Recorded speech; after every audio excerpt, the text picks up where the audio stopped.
4th down and 6. Olbridge gotta have it. Shotgun formation. Nugent, a lot of time. Rolls out. He's running out of space. Will roll the other way. They look. Corner of the end zone. Touchdown! Rowan heading for the touchpad with the lead. And the props will take the men's 400-yard freestyle relay. Andrews will be in shotgun. He takes the snap, makes the handoff. He'll throw it down the left sideline. He's got a wide open receiver. He's got the touchdown. The motion man is Simmons. Trotman throwing towards Simmons down the field, and he makes the catch in traffic for a Bearcats touchdown.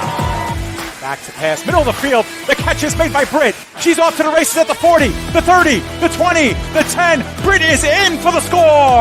Back on in, here's Yoxon. Yoxon to the backhand, trying to go to the front, makes the move and shot, and he scores! Gracie comes set and delivers. And that's it on the ground to second. Throw to first, in time, and the ball game is over. South Shore survives a late scare, and they are the 2024 New York State Little League Baseball champions.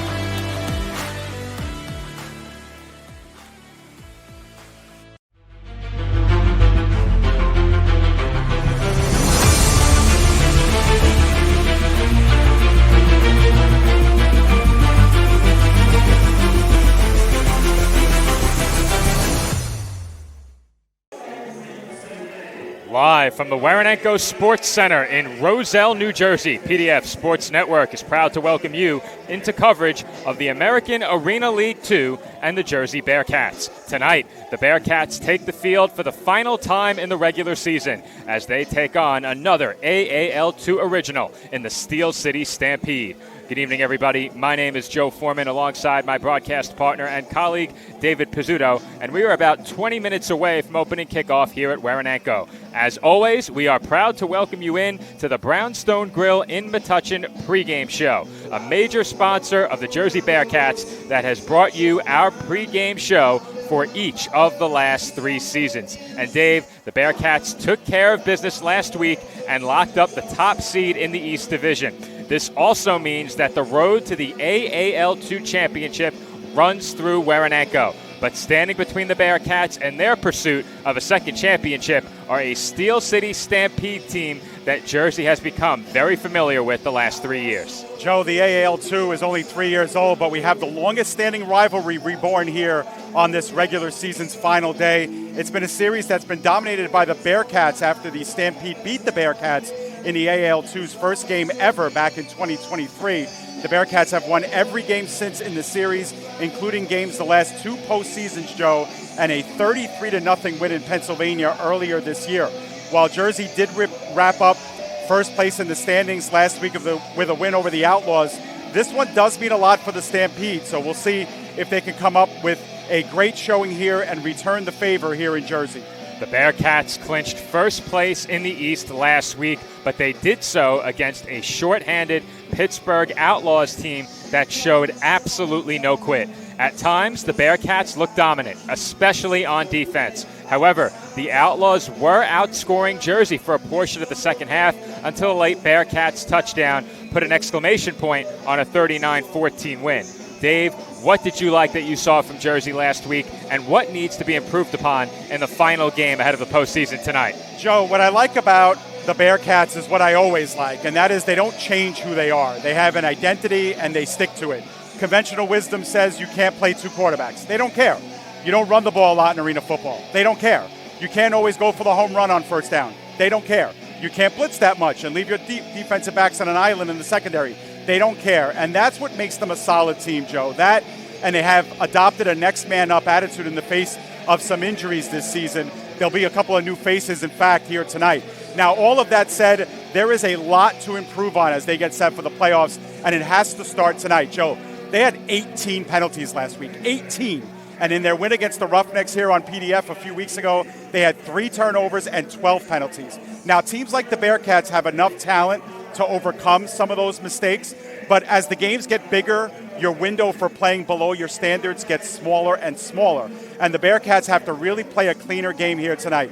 And if they start beating themselves with turnovers and penalties in the playoffs, they may get derailed. Tonight's a good chance to clean up those mistakes. Tonight's game marks the 5th time that the Bearcats will face the Stampede here on PDF. And our first ever AAL2 broadcast, as you mentioned earlier, Dave, the Stampede shocked the Bearcats in 2023 with a game-winning touchdown on the game's final play. Jersey then faced them again in the championship on PDF later that year and took the win. Last year, Jersey knocked off Steel City twice on PDF, once in the regular season and again in the postseason. Perhaps most notably, the two most recent meetings between these two teams, including last season's playoff matchup and one game earlier this year, have seen the Bearcats outscore the Stampede 73-0. As we saw earlier, the Stampede come in third in the AAL2 East Division. What needs to happen for the Stampede tonight if they can move up in the standings, and how has this team fared in the postseason during their 2 seasons in the AAL2? Well, Joe, you see it on your screen. They've been an up-and-down team this year, Joe. But when you talk to people about the Stampede, they all agree that this is a much better team than the team that lost 33-0 to the Bearcats earlier this season. The same way that we were shocked at the 40-0 playoff game last year. They were a much better team than what they showed in that game. The problem is their consistency, Joe. You see it in their record right now, 3-4. Can they play 4 quarters of consistent football, especially against a really good team like the Bearcats? And similarly to the Bearcats is, can they keep their opponents in front of them as opposed to hurting themselves? If the Stampede win tonight, they could finish third in the standings. And if they lose, they have to come right back here in 2 weeks and play Jersey again. So you know what? Treat this game as a dress rehearsal, and 60 minutes you're going to want to repeat in 2 weeks, whether it's here or in South Jersey to play the Roughnecks. Either way, they're going to the playoffs, and we don't expect this team to lay down and lose by 30 again. So they're too good for that. They need to show out tonight. And with that, our stage is set here from Waranenko. So what Dave and I will do here on the Brownstone Grill in Metuchen pregame show is step aside, take a break, and hear from our sponsors. When we come back, we'll hear from the players and coaches as Cameron Williams will join us from field level with some on-field conversations. Don't go anywhere. You're watching coverage of the Jersey Bearcats and the AAL2 on the PDF Sports Network.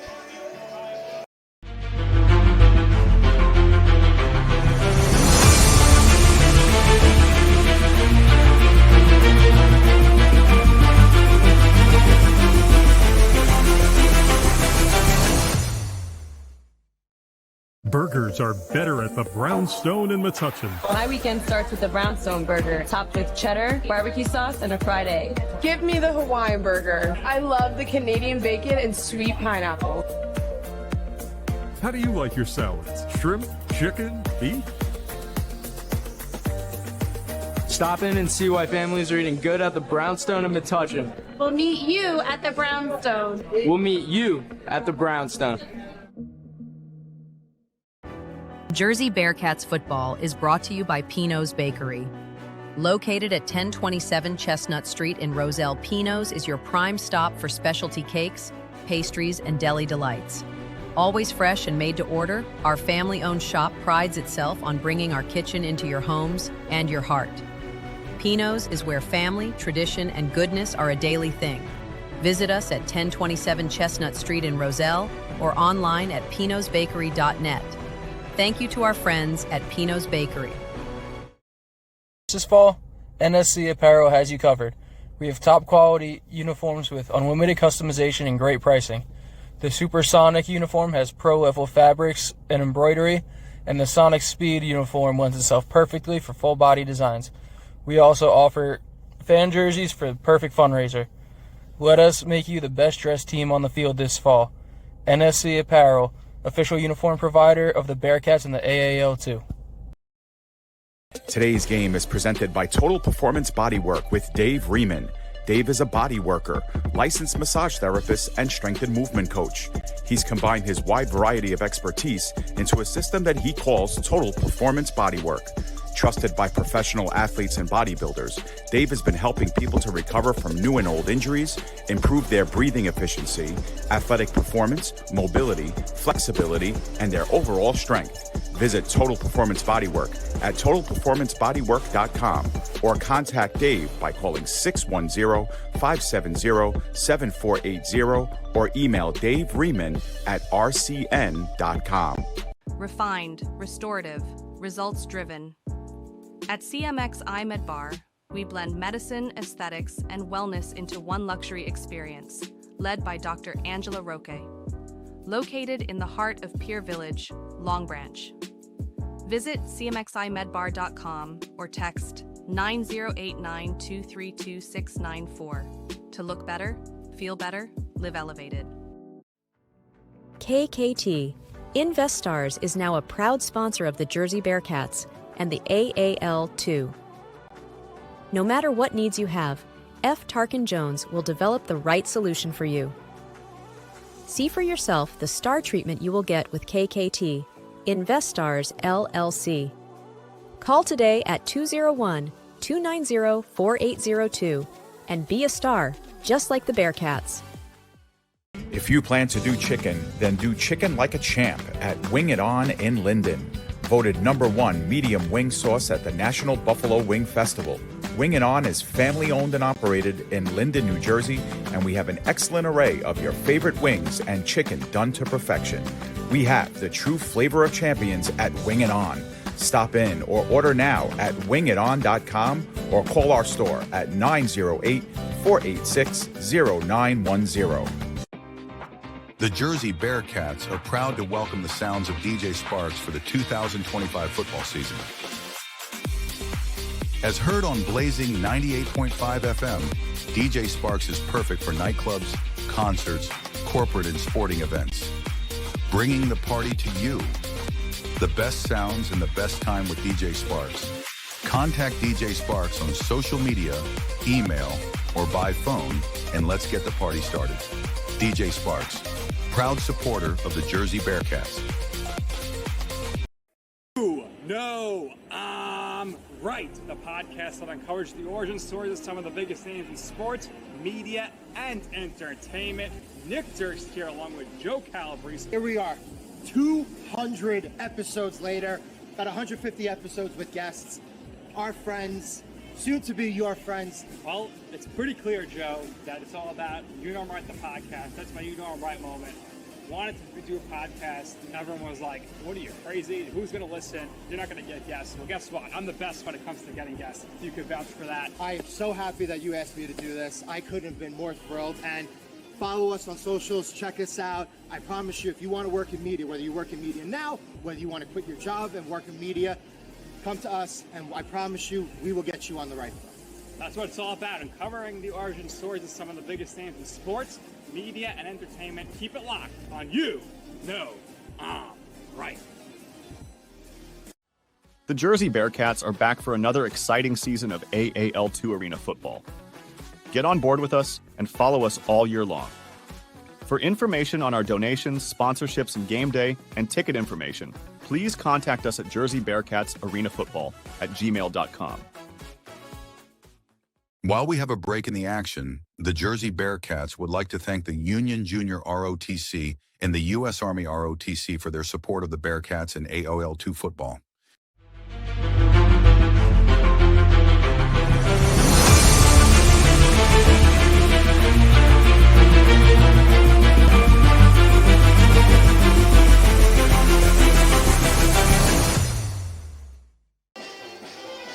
And welcome back to the Brownstone Grill in Metuchen pregame show here on the PDF Sports Network. Joe Foreman here with you alongside David Pizzuto, and we are about to be joined by Cameron Williams, who is down on the field with some of the Bearcats. First up, on the offensive side of the ball, Kyle Ward. Thanks, guys. I'm here with Kyle Ward, wide receiver of the Bearcats. Kyle, you guys are in your last home game of the year, last game of the season. How are you feeling going into this game? Feeling good, feeling real confident. We got a big win last week. Just trying to finish the season up correctly, going into the playoffs. 100%. You guys got one loss on the season so far. You got a big win last week to make up for that loss a couple weeks ago before the bye week. How do you look to build off this win heading into the playoffs? We're just looking to build momentum and, ride that momentum into the playoffs going into the next game. So, that's all. What did you guys focus on during practice this week? I wasn't here at practice, but I know they were doing a lot of empty, trying to air it out, get our quarterbacks confident, complete passes, and, things of that nature. So just empty, and you're actually going to see me play a little running back today. So, yeah. Thanks, Kyle. Back to you guys. All right, thank you, Cameron. No doubt Kyle is going to be a big part of the offensive game plan in tonight's game. But with that, we're going to switch it over to the defensive side of the ball. Cam's standing by with linebacker Nick Price.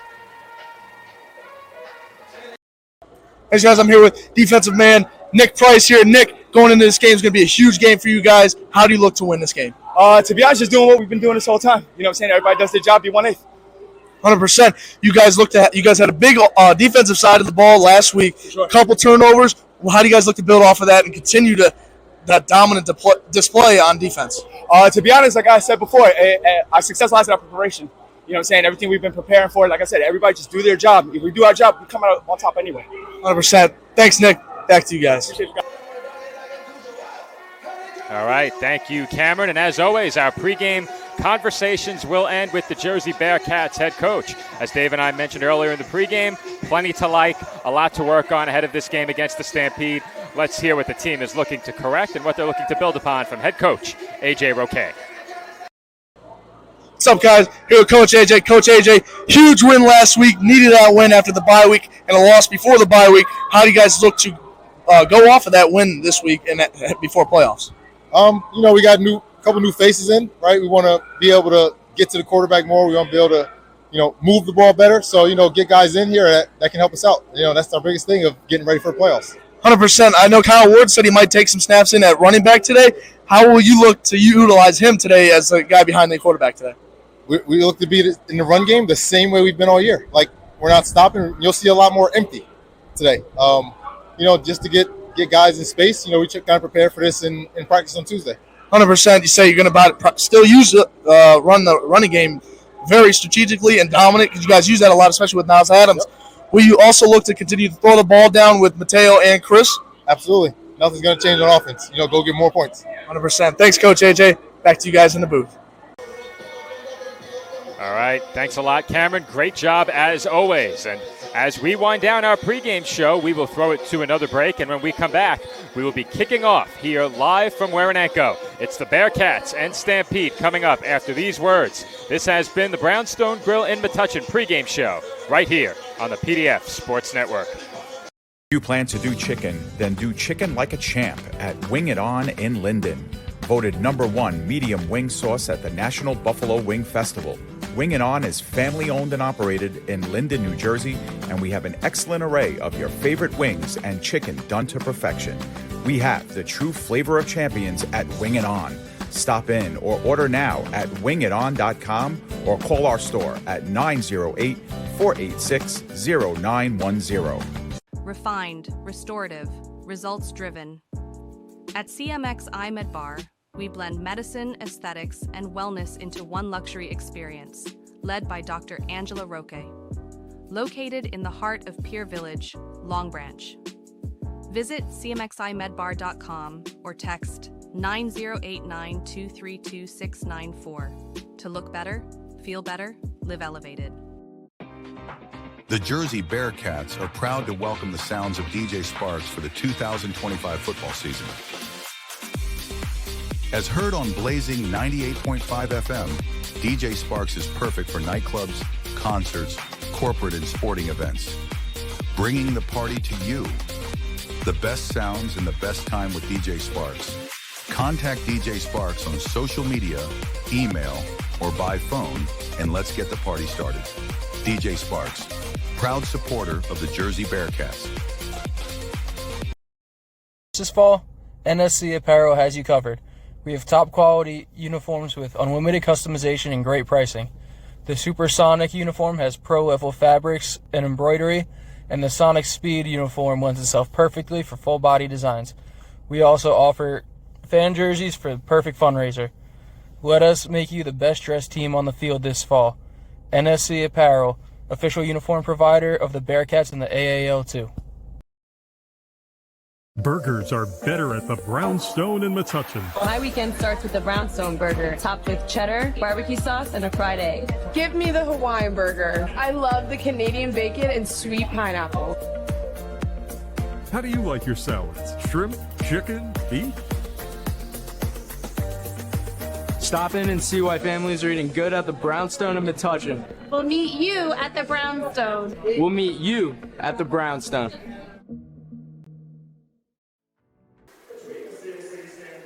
And we are back from the Warenenko Sports Arena, just minutes away from kickoff between the Jersey Bearcats and the Steel City Stampede here on the PDF Sports Network. And Dave, earlier during our Brownstone Grill and Metuchen pregame show, we touched upon the implications this game might have on the standings to wrap up the AAL2 regular season. The Bearcats locked into the top seed in the East. Let's talk a bit more about what could happen pending the results in the East Division this weekend. Yeah, so you see what's going on in the East right now. You got the Jersey Bearcats who are in front. Obviously, they can't be caught. But then you see the 2 seed, the 3 seed, and the 4 seed all within one game of one another. So this game is actually pretty important, not so much for the Bearcats, but for the Stampede. Alex, we'll swap out of this graphic and we'll take a look at what the results of today's games will mean. So there you see it, Joe. If Jersey wins and the War Eagles win and Maryland wins, then the Stampede are coming back here in 2 weeks to take on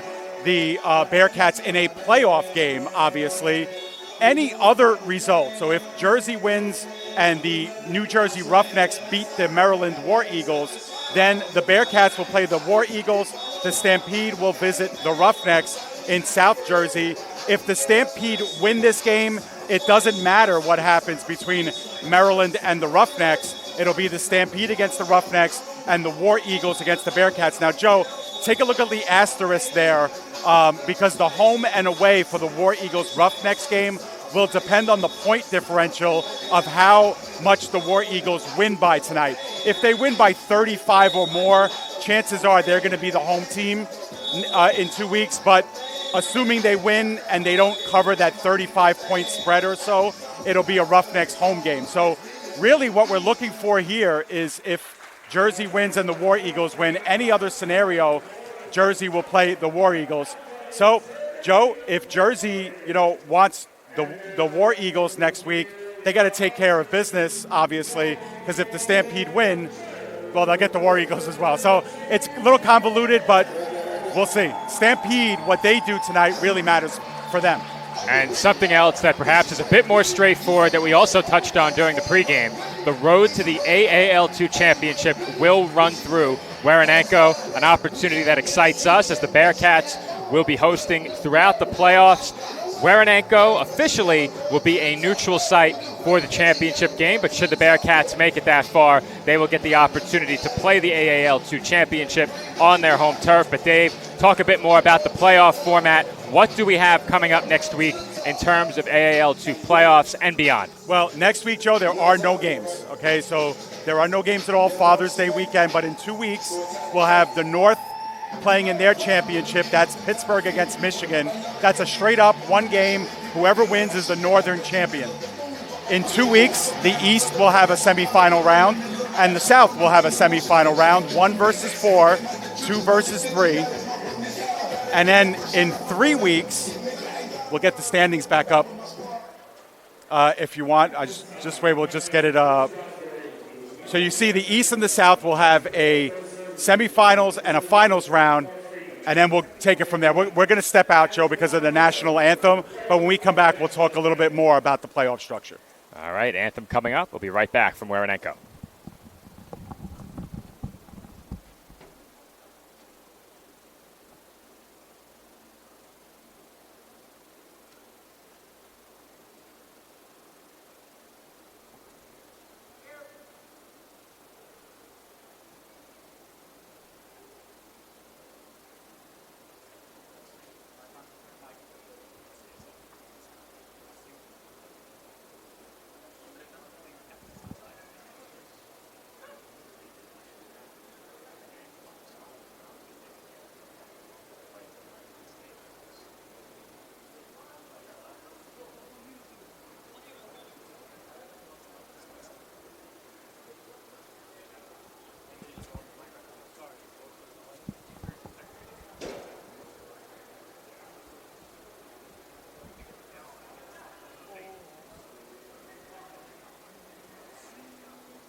And we are back here on the PDF Sports Network. Just a couple of minutes to go before kickoff between the Bearcats and the Stampede. And Dave, during the pregame, we talked about the extensive rivalry between these two teams.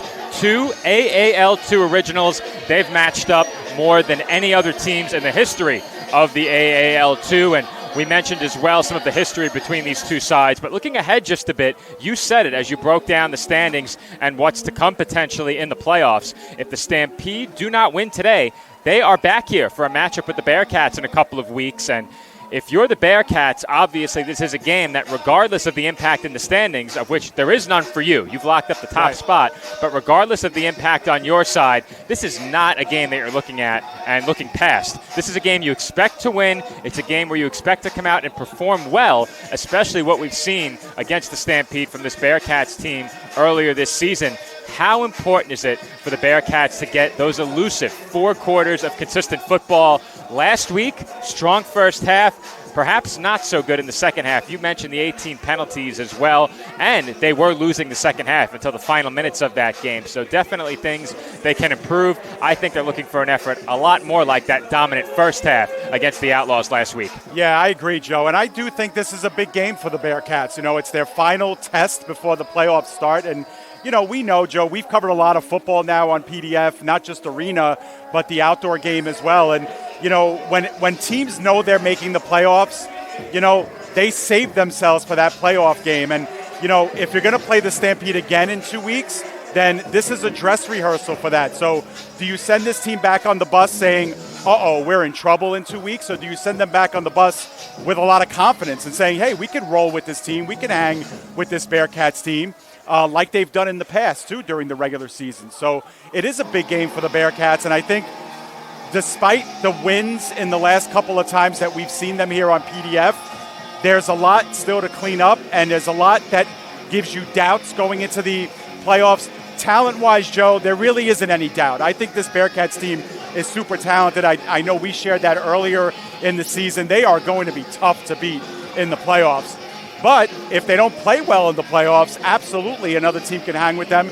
And Maryland showed that. Maryland is 3-4 this season, and one of those 3 wins was against the Bearcats. So anything can happen, especially in the playoffs. So I think this is a really big game for them. And something that we talked about a couple of years ago when the Bearcats lost to Stampede after week 1, we brought it up several times. Was it a benefit to that team to have that shocker in their system so early, get it out of the way, and realize nothing can be taken for granted? You can't get complacent out there, regardless of the score or how much time is on the clock. Does that loss to the War Eagles serve a similar purpose? I think so. And A.J. Roque talked about it on the Bearcats Blitz show just yesterday, Joe. He talked about how that was a little bit of a wake-up call, and just the same way the Stampede loss a couple of years ago was a big wake-up call to them, because any team can be beat no matter how good you are. Remember, hard work beats talent when talent doesn't work hard, or when talent beats themselves. So the Bearcats are really looking for a game in which they are not their own opponent. And I think that if they do that, they are a very confident team, and they should be. But I do think that loss really, you know, made a lot of these guys realize, hey, if we don't play well any given Saturday, we're going to be ousted in this playoff. So it was a wake-up call for sure. And, you know, the Bearcats made some personnel changes. Let's not forget, too, they added some new faces on this team who are playing in this game. You know, some of them in their first or second game. They're going to get reps here. So next man up, if you can't do the job, somebody else will take your place. That's the philosophy the Bearcats have. And like I said, Joe, they don't change who they are. They don't change their identity. That's part of their identity. Self-inflicted wounds, definitely a concern for this Bearcats team. And following this kickoff, we'll talk about a couple of notable absences for the Bearcats in this game. That may be a bit of a concern to them entering tonight's matchup against the Stampede. But that will have to wait, as we are about to have kickoff here from Waranenko. The players look ready. The music is still playing. They might be waiting for that track to stop. And there's the whistle from the official. Yep. All right. And now it does. Kickoff on its way from Sel Johnson. It skips toward the sideboards and was pulled in by Piper. And he lowers his shoulder out across the 20. And just like that, the Bearcats begin their first possession in plus territory at the Stampede 17. Yeah, and we say this all the time during Bearcats home games this season, is that sometimes it doesn't matter what happens on the coin toss, because usually teams defer and want the ball in the second half. The Bearcats, if they win the toss, they want the ball first. And it's for this reason. They get themselves started in great field position, 17-yard line of the Stampede. They want to put the foot on the neck early of Steel City. This is one way to do it, Joe. You set up shop on the plus side of the 25, and you're only 17 yards away from the score. And we saw it last week. Early in the game, they missed a couple of opportunities to deal the knockout blow, and that gave the Outlaws a bit of juice entering the second half.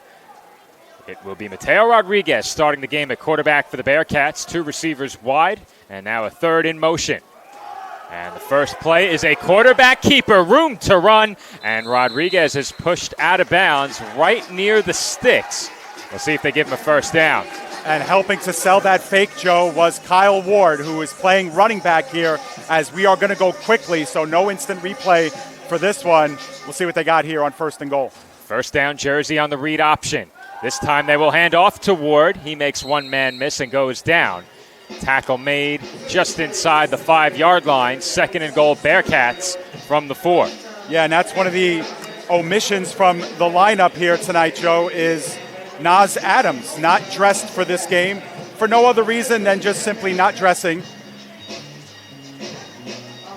But he is not in uniform, and Kyle Ward is going to take the majority of the snaps at running back. No back here on this play. Ward in the slot to the right. That forces some personnel movement on the side of the Stampede. 2nd and goal. And a delay of game is called against the offense. And there it is, Dave. An early penalty against the Bearcats. Another self-inflicted wound. Yeah, and Joe, last week the Bearcats had 4 penalties just at the snap with the sink of the men in motion. They did not have a delay of game penalty, but yeah, those pre-snap penalties, they were a real thorn on the side of the Bearcats last week, and it was something that they really wanted to clean up. But now they have to start 5 yards behind. It's still inside the 10 here. 2nd and goal. 2 men in motion, handoff taken by Stewart, looking for room, won't find any as he is tracked down and forced to the turf by Gordy Corbin. Yeah, that was a nice job, and Gibson was there as well to help finish him off. But, that time the Stampede really stayed true to their lanes. They didn't get out, they didn't over-pursue the rusher. And, dancing a little bit in the backfield was Stewart, and just couldn't find that hole that he was looking for. And now we have a crucial 3rd down from the 6. 3rd and goal, 6-yard line. Ward back in the backfield.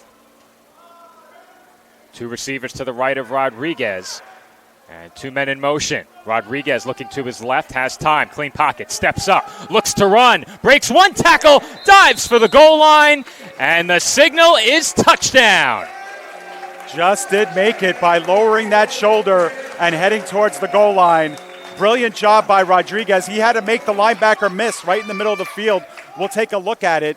There was a really good chance for the Stampede to stop Mateo at about the 5-yard line, but look at the move that he makes right in the middle of the field, right here. Just a stutter step, and instead of making a short tackle, Gordy Corbin had to lunge for him, and that was the difference. Well, Corbin had a tackle earlier in the drive, could not wrap up Rodriguez on that play.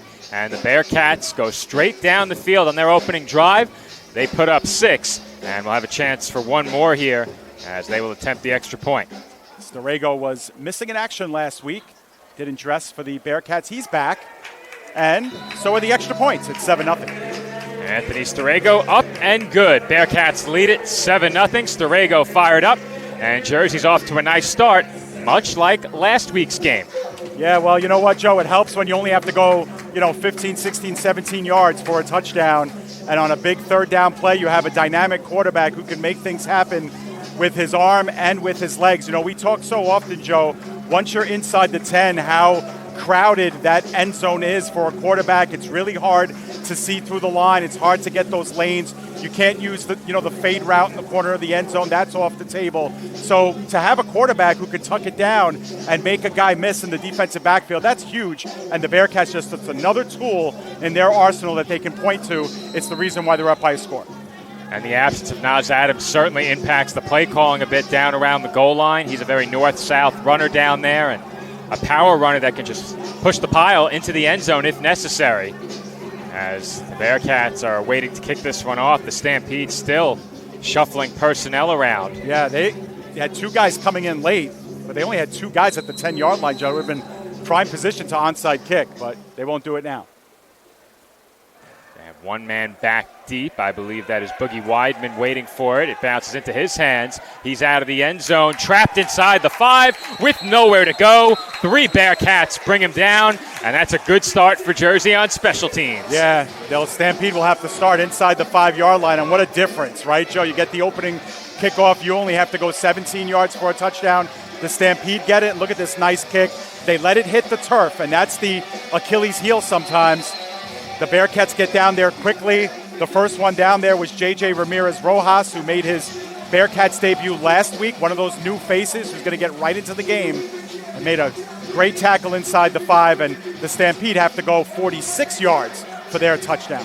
And you know Coach K loved the outcome of that kickoff, pinning the Stampede deep inside their own territory, in stark contrast to what we saw for the Bearcats at the start of their first drive, deep in Stampede territory. Gordy Corbin, also the quarterback for the Steel City Stampede. He sends a man in motion, fakes the handoff, and runs. He lowers his shoulder and takes a big hit as he's brought down at the 10. Yeah, that was Barry Turner who finished him off with the huge hit. Nick Price was the first one to wrap up, but he's going to be really close to a actually, no, he's got about 6 yards on the play, so it'll be 2nd down and 4. But still, a good job by Corbin. It looked like it was a design run from the get. Never did look downfield. A nice polish there by Turner. 2nd down and 4 for the Steel City offense on their opening drive. One man in the backfield alongside Corbin, 3 receivers wide. 2 near side, 1 far side. Motion man out of the slot was Mojica, and the handoff is taken underneath. Duke Chilton brought down after a gain of about 3. Yeah, and this is something that a lot of Bearcats opponents have not been able to do early in games, Joe, is run the football. And I really like the fact that the Stampede ran their first 2 plays because, you know, the Bearcats love to pin their ears back and go after the quarterback, Joe, and they do it better than anybody, really. And you know, these runs, they soften up that defensive line a bit so that they have to think about the run on a play like this on 3rd and 1. And if you're the Stampede here, I think you need to make a statement here, run it up the gut on 3rd and short. Challenge this Bearcats defense. Show you can pick it up, because if you can't pick these up, you aren't going to win. They faked the handoff, and able to get away was Corbin. I thought he was dead to rights. Nice move, but a flag in the offensive backfield. Yeah, and it came very late after some protesting by both sides. Jarris Rogers was in the backfield, Joe. Another new face for the Bearcats, number 34. He actually wore number 13 last week, but look how he gets into the backfield. He doesn't finish the tackle right there, but he gets blocked in the back, it looked like, and it's going to bring things back. Still a nice job by Corbin, though, to duck out of trouble and get that 1st down, but the penalty rears its ugly head again. Now, I like the call of a run play. I'm not sure about the read option. Just pound it up the gut. If they handed it off, they had it. Right. It wasn't a big game, but it was enough. I agree with you, Joe. I really do. I think they felt like maybe the misdirection would catch the Bearcats over pursuing on the inside. But either way, now it's a 3rd down, and you think an obvious passing situation for the first time, I might add, as well. It's 3rd and 10. And if you can shorten the game, if you're Steel City, I think that works to your advantage, but not in a situation where you pick up a holding call on what would have been a 1st down run. 7.5 to go at the midway point of the opening quarter. 3rd and long, Steel City. Looking to throw. Corbin, sidearm delivery, caught. And that's good for a 1st down and more. They got just enough. 1st down, +1 on the reception. Sel Johnson picks up 10. Yeah, and he got him in stride, too. Now, there is a flag, Joe, in the backfield yet again. But that was a nice read by Corbin as well. Look at this. He sees the pressure, sling that sucker outside. And Johnson was met in stride enough to get the 1st down. Now, the ball has been spotted at the 17, and for now we have a 1st down. So maybe that penalty was on the Bearcats and it was declined, or they're going to add a few yards to this. And they are going to add a few more. So good-looking throw there by Corbin. He didn't have another option. He got the ball out quickly, and he did it in an arm slot that did not allow the defender to interrupt that throw. Not only that, but he had plenty of zip on that ball to get it to Johnson before the defensive back could close that space and make the tackle. That's a nice-looking pass play, the first completion of the game for the Stampede. Especially since the Bearcats brought a blitz as well. Justin Piper came in from the linebacker position to be that fourth rusher. Bacon was in motion pre-snap, and a flag comes out. Call was false start against Steel City, and I say it all the time, Dave, when you're looking at a quarterback and you're really trying to gauge how good he is, what they do under pressure tells you so much, and that's a good start for Corbin with that throw under immense pressure facing the blitz. Yeah, absolutely, and now you wonder on 1st and 15 if they have to go back to the pass or if they can use the run. That was going to be a passing play for the Stampede, so they felt pretty good about their last play. But again, these pre-snap penalties, we saw it derail the Bearcats last week at times. We'll see if it throws a monkey wrench here on 1st and 15. Just over 5.5 to go in the opening quarter. Bearcats lead 7-0. First down and 15. Pre-snap motion again. Bacon for Steel City. Corbin throwing his way, and it falls incomplete.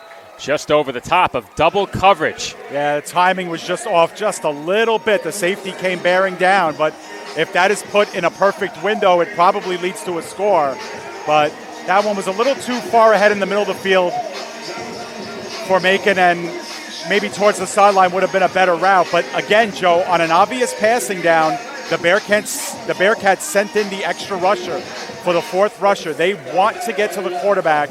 We've heard A.J. Roque say that in these pre-interview with Cameron Williams a little earlier in the pregame show, and they're going to try and stick with that and get some pressure on. We do have a timeout, I believe, by the Stampede, or it might be the first quarter timeout. We'll see.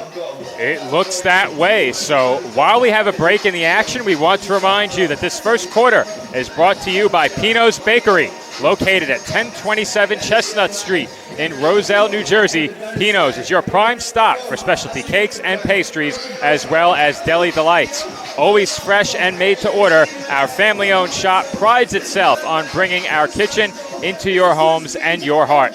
Pino's is where family, tradition, and goodness is a daily thing.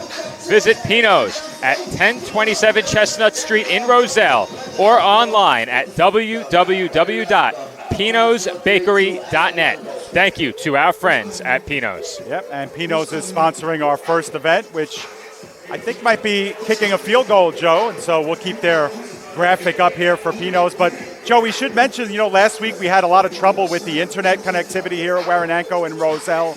We usually do here from time to time. We have dropped our frame rate for this one to 720, so hopefully you folks at home are watching a clear broadcast without interruption. But regardless of that, we are going to be uploading a full 1080p 60 version of this game at the conclusion of this game later on this evening. So something to look forward to there as we make sure it's like a punt like a Bearcat, Joe, for this one. I was about to say, is he going to drill that kick from the opposite 5? We had some impressive kickers last week, Dave. 2 put it through. 1 in very unorthodox fashion. Absolutely. After a couple of whiffs, he drilled it with the left foot. It's like a baseball player, It doesn't matter what you do in the first 2 swings. That third swing is one that matters. This is like a version of the punt, pass, kick competition that we sometimes see here. We'll see who punts it the farthest. Ooh, the ceiling got him. Got him.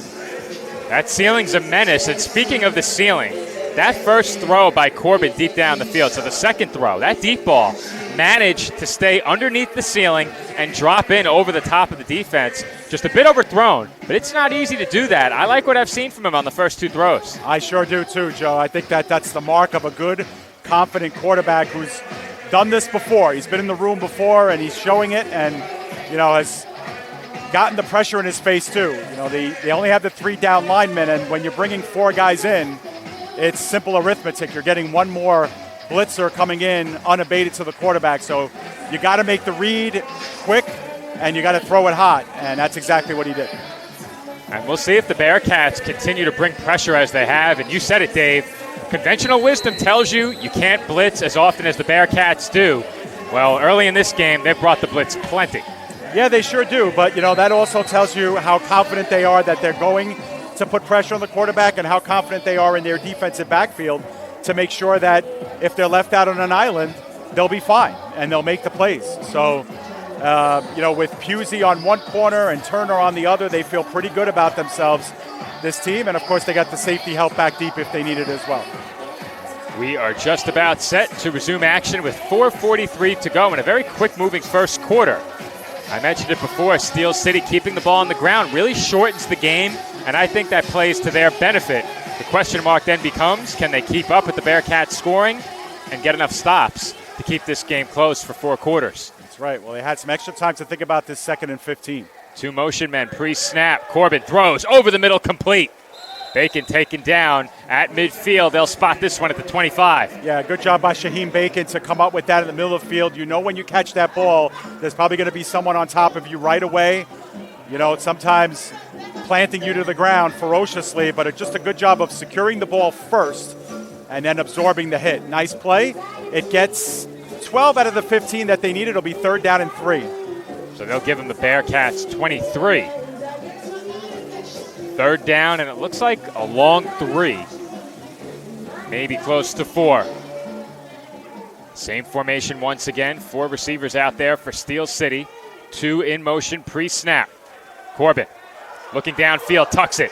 Running out of room, makes a man miss, turns upfield, and picks up the 1st down as he is brought down inside the Bearcats' 15-yard line. They'll spot this one at the 12. Well, all credits to Corbin that time, making a couple of guys miss, but he did have Darnell Weidman wide open near the 1st down marker, Joe. Weidman just wanted to sit down right there and get the easy 1st down. We'll get another look at it here as the Stampede are still in their huddle, but take a look at Weidman at the top of your screen. He's going to camp out right at the 1st down marker for an easy 1st down, but Corbin just didn't see him and ran the opposite way.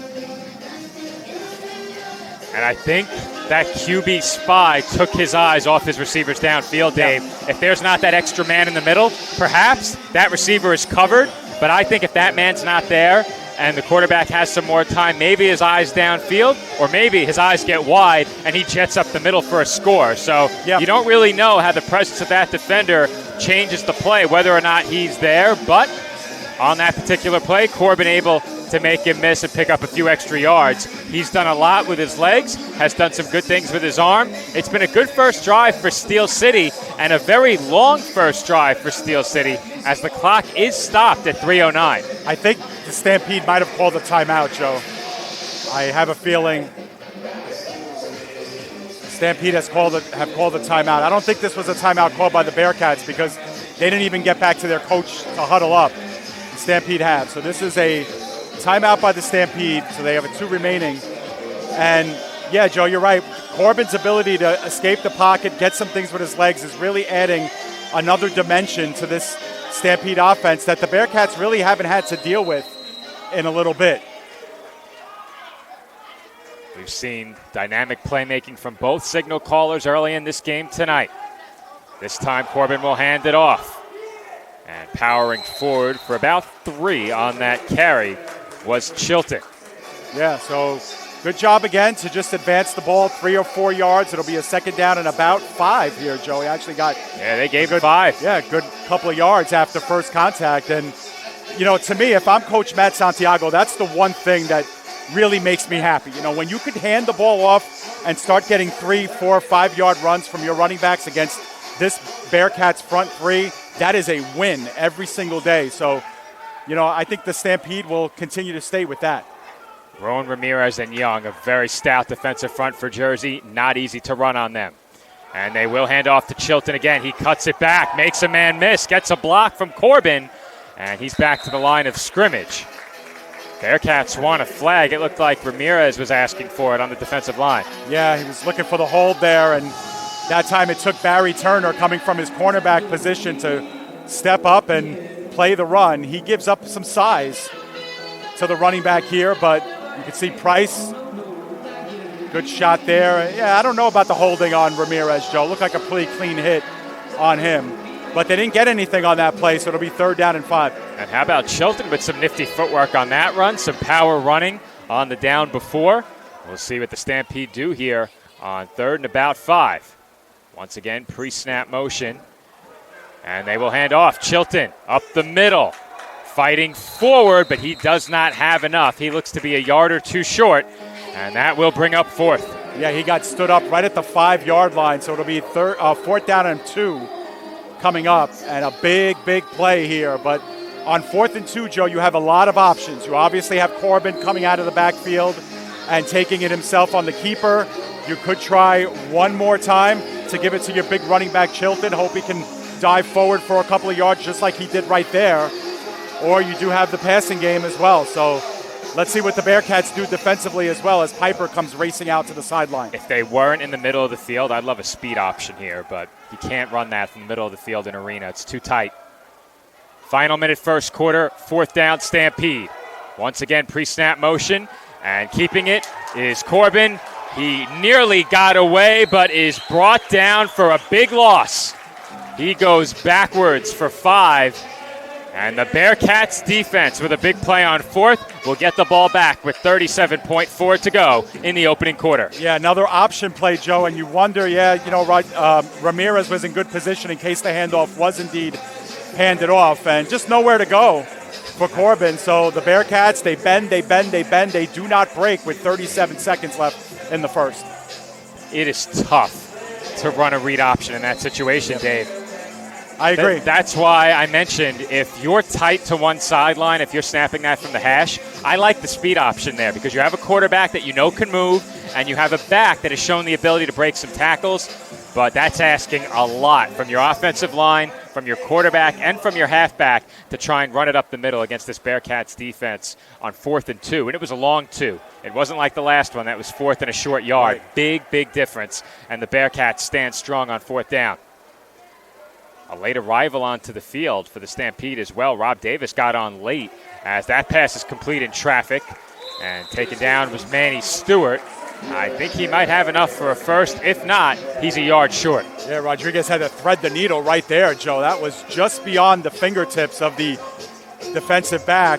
And again, the Bearcats want to work quickly here, so we'll see if we can get this replay in before the play. Good little snap throw and caught the window pane. Well, the man who got on at the last second, Davis, almost broke that one up. Stewart in motion pre-snap, throwing is Rodriguez, complete right sideline. And an immediate tackle sends the receiver, Hezekiah Frazier, out of bounds, and that will do it for the opening quarter. We are through one from the Waranenko Sports Arena. The Bearcats lead the Stampede 7-0. And with the end of the quarter, it's time to hear from Cameron Williams. We'll throw it down to field level where Cameron is waiting. Cam, take it away.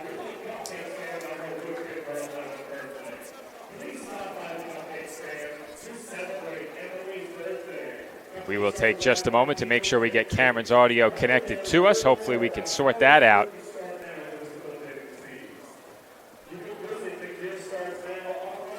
We're working on it. But we do not have Cameron, so we may have to wait to hear from him. And we've got nothing, so we apologize for that. Cameron will make his way back, and we'll try and get that sorted out.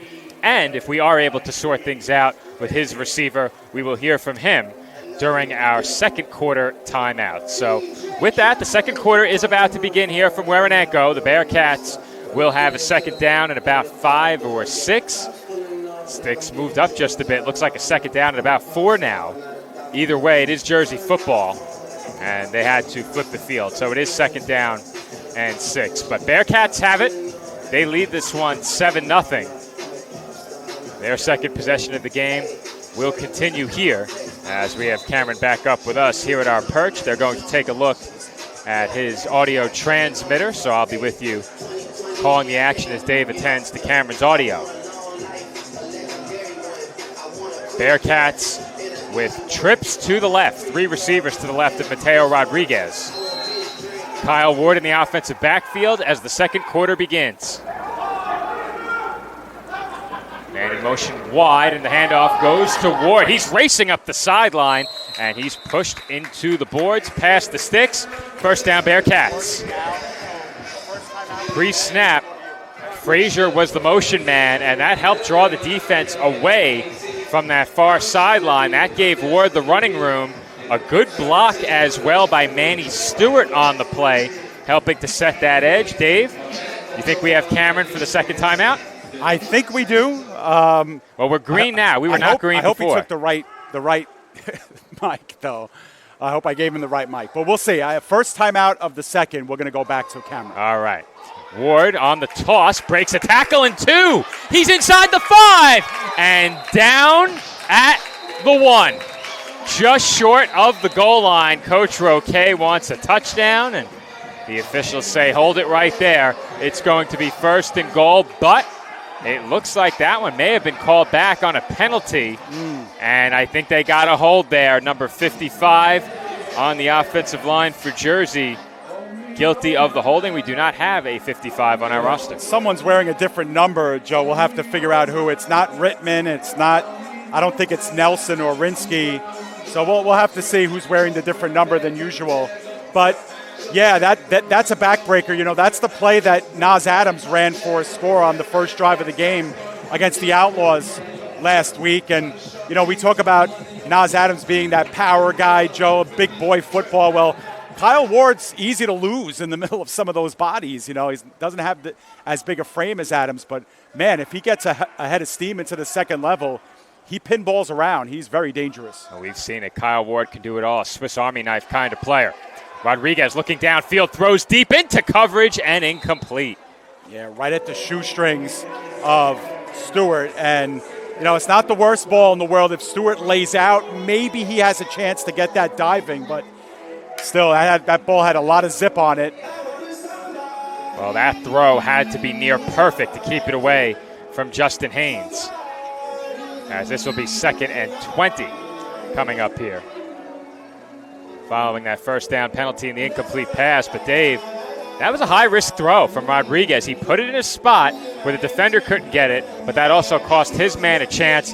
That is a great show of confidence as a quarterback to throw that ball into traffic that way, and Rodriguez didn't hesitate. You like to see that. Yeah, absolutely. You know, trusts his arm, trusts his eyes, and trusts his arm to do what his eyes are telling him to do. That's a good, confident throw. Ward, the motion man, pre-snap. Rodriguez looking his way. Ward open, but the throw is behind him, incomplete. I wonder if Ward lost track of it, Joe, a little bit, because it looked like it kind of jumped up and bit him a little bit. Looked like that ball was going to easily meet him in stride, and Ward was kind of traveling towards the corner of the end zone instead of towards the middle of the end zone. We'll get another look at it real quick. But looked like the ball was there, Joe, and Ward just might have lost track of it. Yeah, see, it was there for him. He could have made the catch. It was just a bit behind him. But yeah, maybe if he turns sooner toward the football, he can make that adjustment. As you said, Dave, he got around on it just a bit late, and that cost him an opportunity. That's a huge play here for the Stampede defense here to force a 4th and long if there's nothing converted here. And I think we're going to have a timeout here by the Bearcats. So with the timeout, we'll go downstairs to Cam. If we see him, there he is. All right, let's take it away. Yeah, guys, Bearcats up 7-0 at the first halftime here. We got after the halftime, we're in the second quarter here, guys. A lot of penalties have come down both sides of the ball. A big one on the last one where Mateo threw it. They had a big run and actually got called back on a big-time penalty.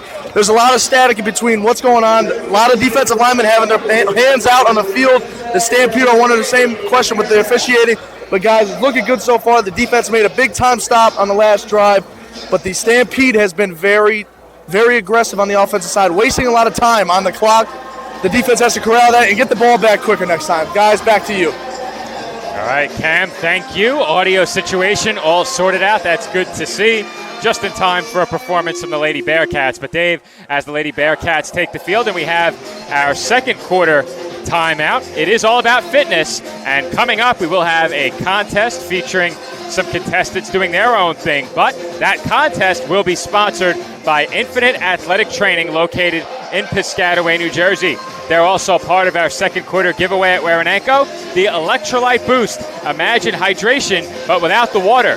Get your performance back on track and get boosted with the Electrolyte Boost. For samples, fundraising for your team, or to purchase packets, contact Jermaine Sanders, co-owner of the Jersey Bearcats, at 201-667-6374, or email jerseybearcatsarenafootball@gmail.com. Let's make sure we stay fit after all these great snacks at Warenenko with the Infinite Athletic Training Boost.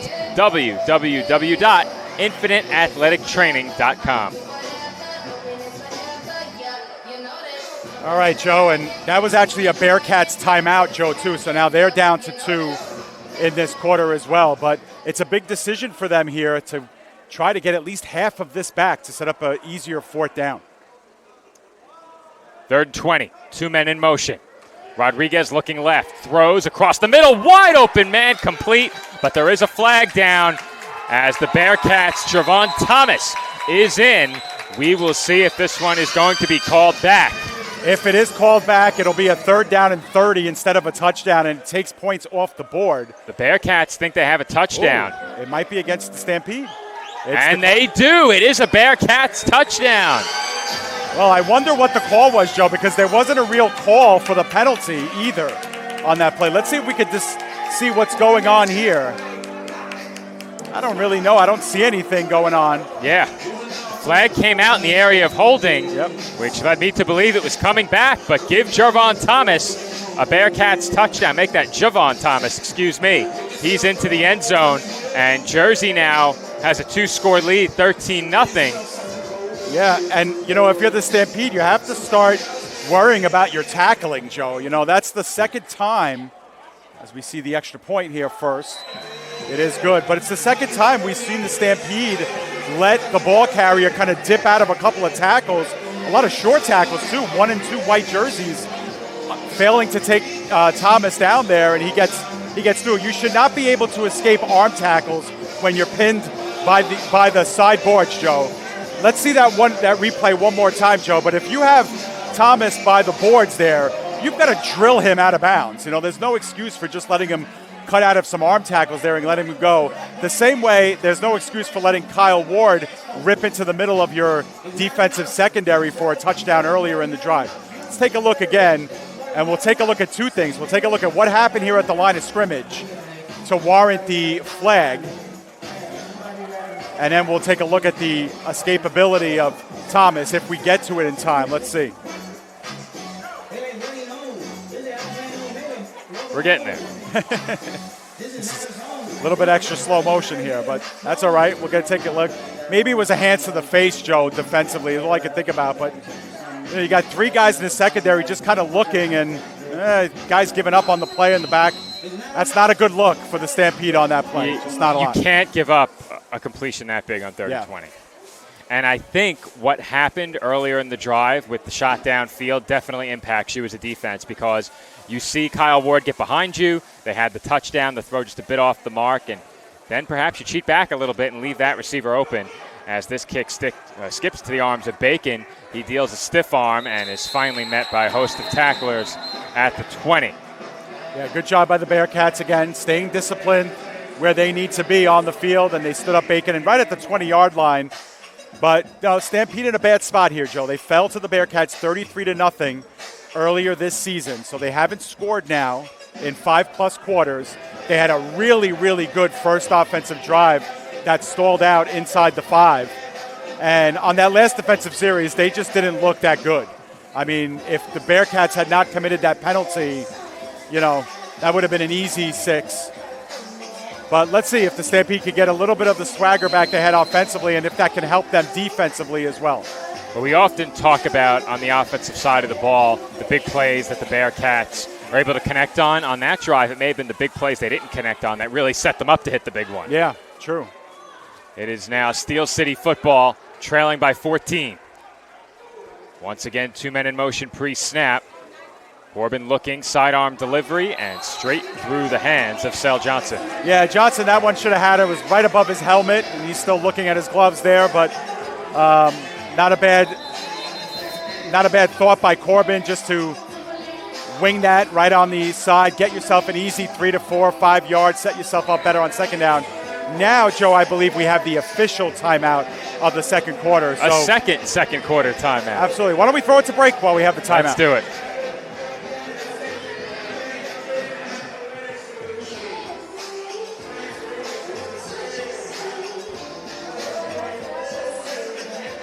You plan to do chicken, then do chicken like a champ at Wing It On in Linden. Voted #1 medium wing sauce at the National Buffalo Wing Festival.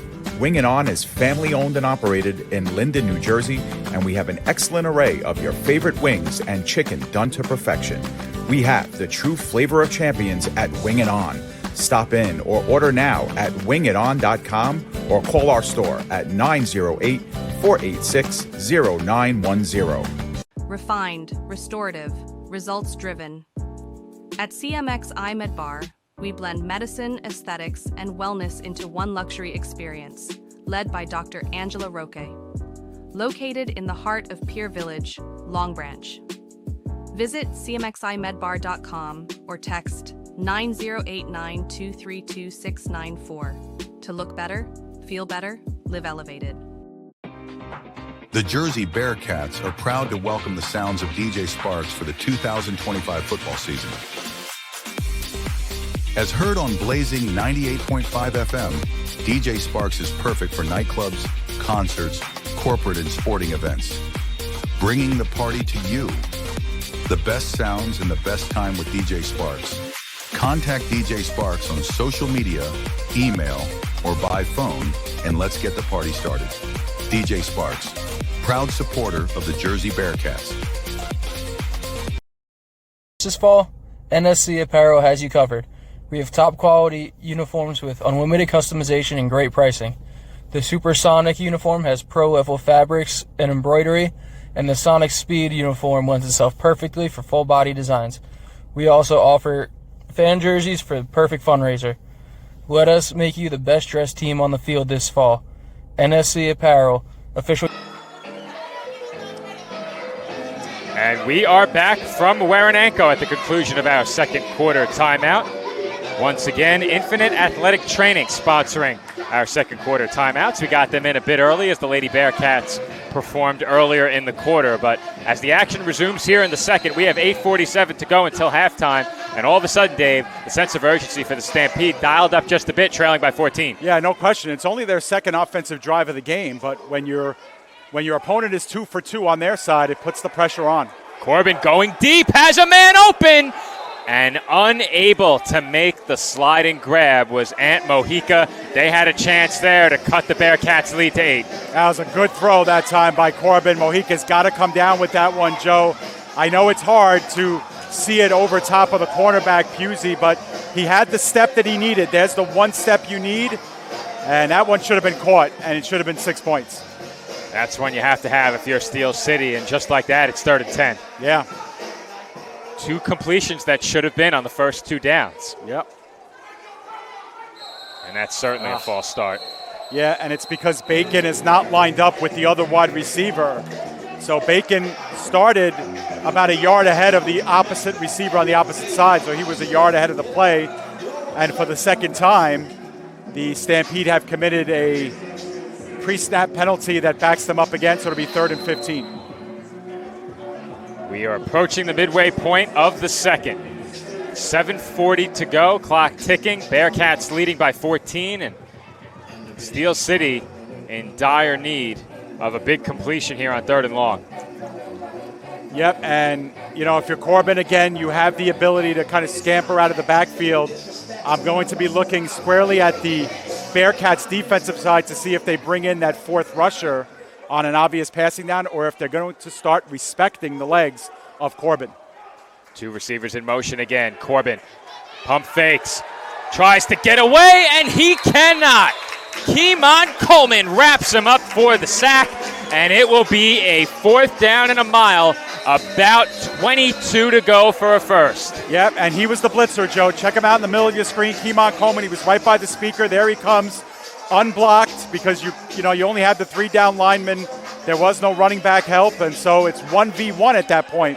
If Corbin is able to make Coleman miss, maybe he's able to scamper out and get 5, 10, 15 yards out of that. But that time, Keemon Coleman, the veteran, takes care of business, checks the box, and gets himself a sack. It'll be 4th and 22.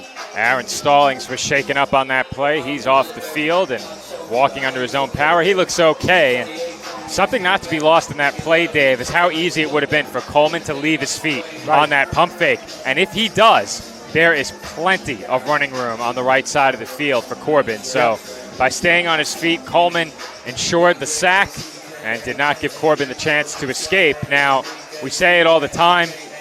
We don't expect punts. There really isn't much benefit to punting with the low ceiling. You can't get it very far on a low-line drive, and Stampede forced it to going for it here on 4th and an eternity, giving the Bearcats now a really good opportunity to get this stop and quickly make it a 3-score game. Yeah, and obviously you want to get the first down here, but really what's more important is getting this ball out to, the 20 to 25 midfield range, so you don't put your defense back on the field in a 1st and goal situation. And you can't fall into the trap the Stampede fell into and give a huge shell in coverage. And they may have a safety here as that's thrown into the ceiling. Well, Corbin did the only thing that was wise, and he threw it away, and the Bearcats wanted an in-the-grasp safety call, but they're not going to get it. They were darn close, Dave. Yeah, they were close, but again, Joe, same thing. Keemon Coleman comes in on the blitz. He's the extra rusher. There you see.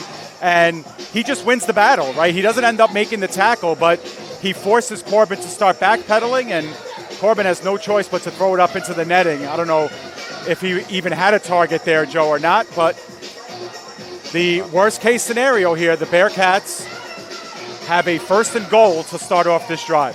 A bad snap completely derailed that play, Dave. When you're a quarterback there, you need to get a look downfield and see where do I have an option to throw this ball up and avoid the incoming pressure and a potential sack, even a safety. And Corbin never got that chance. He didn't get a chance to look downfield, and I would not be surprised if he had no idea where he was going with that football, because you have to get rid of it. There's no benefit to holding on to that ball, and he did get it out. He avoided the safety, and we'll see if perhaps his defense can pick up the offensive side a bit here as the Bearcats take over. Goal to go just inside of the 10. At least that's where the sticks are. First down will be a keeper for Rodriguez, and the Stampede were not fooled. In on the tackle in the backfield was number 20, Fess Morrell. Yeah, he gave Rodriguez a good stick there and made him feel that tackle, and now the ball is still at the same spot, just inside the 10 there, but another option, the call there, and it looked like Ward and Rodriguez were going to the same hole, Joe, and I think that's what really disrupted that play. Here's a situation on the right hash where, I'm a sucker for it, but that speed option to the left. Yeah. Something that we've seen before with this team. Rodriguez looking left, throws end zone, and getting tied up in the boards was Frazier. He was wide open. Yeah, he was, and I was looking at that on the monitor, Joe, just a little bit delayed just to see the play unfold. But, yeah, you're right. Just came open there, and the timing off again. It'll be 3rd and goal. He was all alone there, and it looked like he was taken by surprise when he contacted the boards, just ran out of space. Yeah. That being said, that may have been a play where Rodriguez also had the option to throw that sort of bubble screen look. And if you're the receiver in the end zone expecting the bubble screen to be thrown, maybe you're not running that route with the intention of catching the ball. Yeah, that's true. And, the glass here goes all the way around the backstop, and I'll complete this thought after this play. Trips to the left here on 3rd and goal. Man in motion was Frazier. Keeping it is Rodriguez, and he's got nowhere to go. Corbin all over him. Great disciplined play by Corbin to wrap up, make the tackle, and now it'll be 4th and goal, a big play. But getting back to what I was saying before, too, Joe, not only if you're a wide receiver, it's disorienting, to know that there's a board there, that there are pads there, but then you have the glass, too. And there's a lot of arenas where you don't see the glass in the end zone because receivers, it could be dangerous. They can go right through it. And we've seen wide receivers go up over top of the board sometime and get spilled out of bounds. And so that glass, sometimes it does make receivers a little bit, yippy when they get to that area. 4th and goal, they look to pass. Rodriguez throws end zone high and incomplete. It looked like the defensive back, Lamar Wilkes, may have gotten a hand up and broken that one up. That's a really nice job by the Stampede, Joe. You as a defense, there's a couple of guys who are playing both sides here in this game, but for the defense to come back onto the field against a team that you've already given up 2 touchdowns against, you put them at the 9-yard line, it's very easy at that point to be like, man, this game is going to be over soon. But they held their ground. They didn't bite on the fakes, and they have really good coverage on that last 4th down play. And Rodriguez's pass wasn't really a bad one. It was put in a really tight window, but the coverage was there regardless. And if you're the Stampede now, that stop gives you a chance to make this a brand new ball game right here. You score and take it into halftime, 14-6, 14-8. All of a sudden, it's a 1-score game and you're receiving the football. So a touchdown here completely changes the complexion of this game. And if you're Steel City, no better time than the present. Yeah, 100%. As we had a little bit of a delay there, both coaches having a conversation with the officials, not quite sure what that was about, but the Stampede will get the ball right back where they gave it up 4 downs ago on offense. So they're right back at their own 9-yard line. The officials standing over the ball right now, and the Bearcats' eyes are down at the other end of the field. So I'm not exactly sure what the delay is at this point. Yeah, not sure either. Both coaches had a long conversation with the officials. The officials never came over to the scorer's table, so there wasn't a clock issue or anything like that. They're talking about it. Yeah, they're talking about something here. Meanwhile, they're doing some ghost busting in the crowd. Yeah, well, you get the, now we got some rock music in the arena, but DJ Sparks on the turntables there and always gets the opponents a little bit of a razzing with their pump-up music when they hit the field. All right, it looks like we're about ready. The officials disperse, and it will be 1st down Stampede with 3:39 to go in the first half.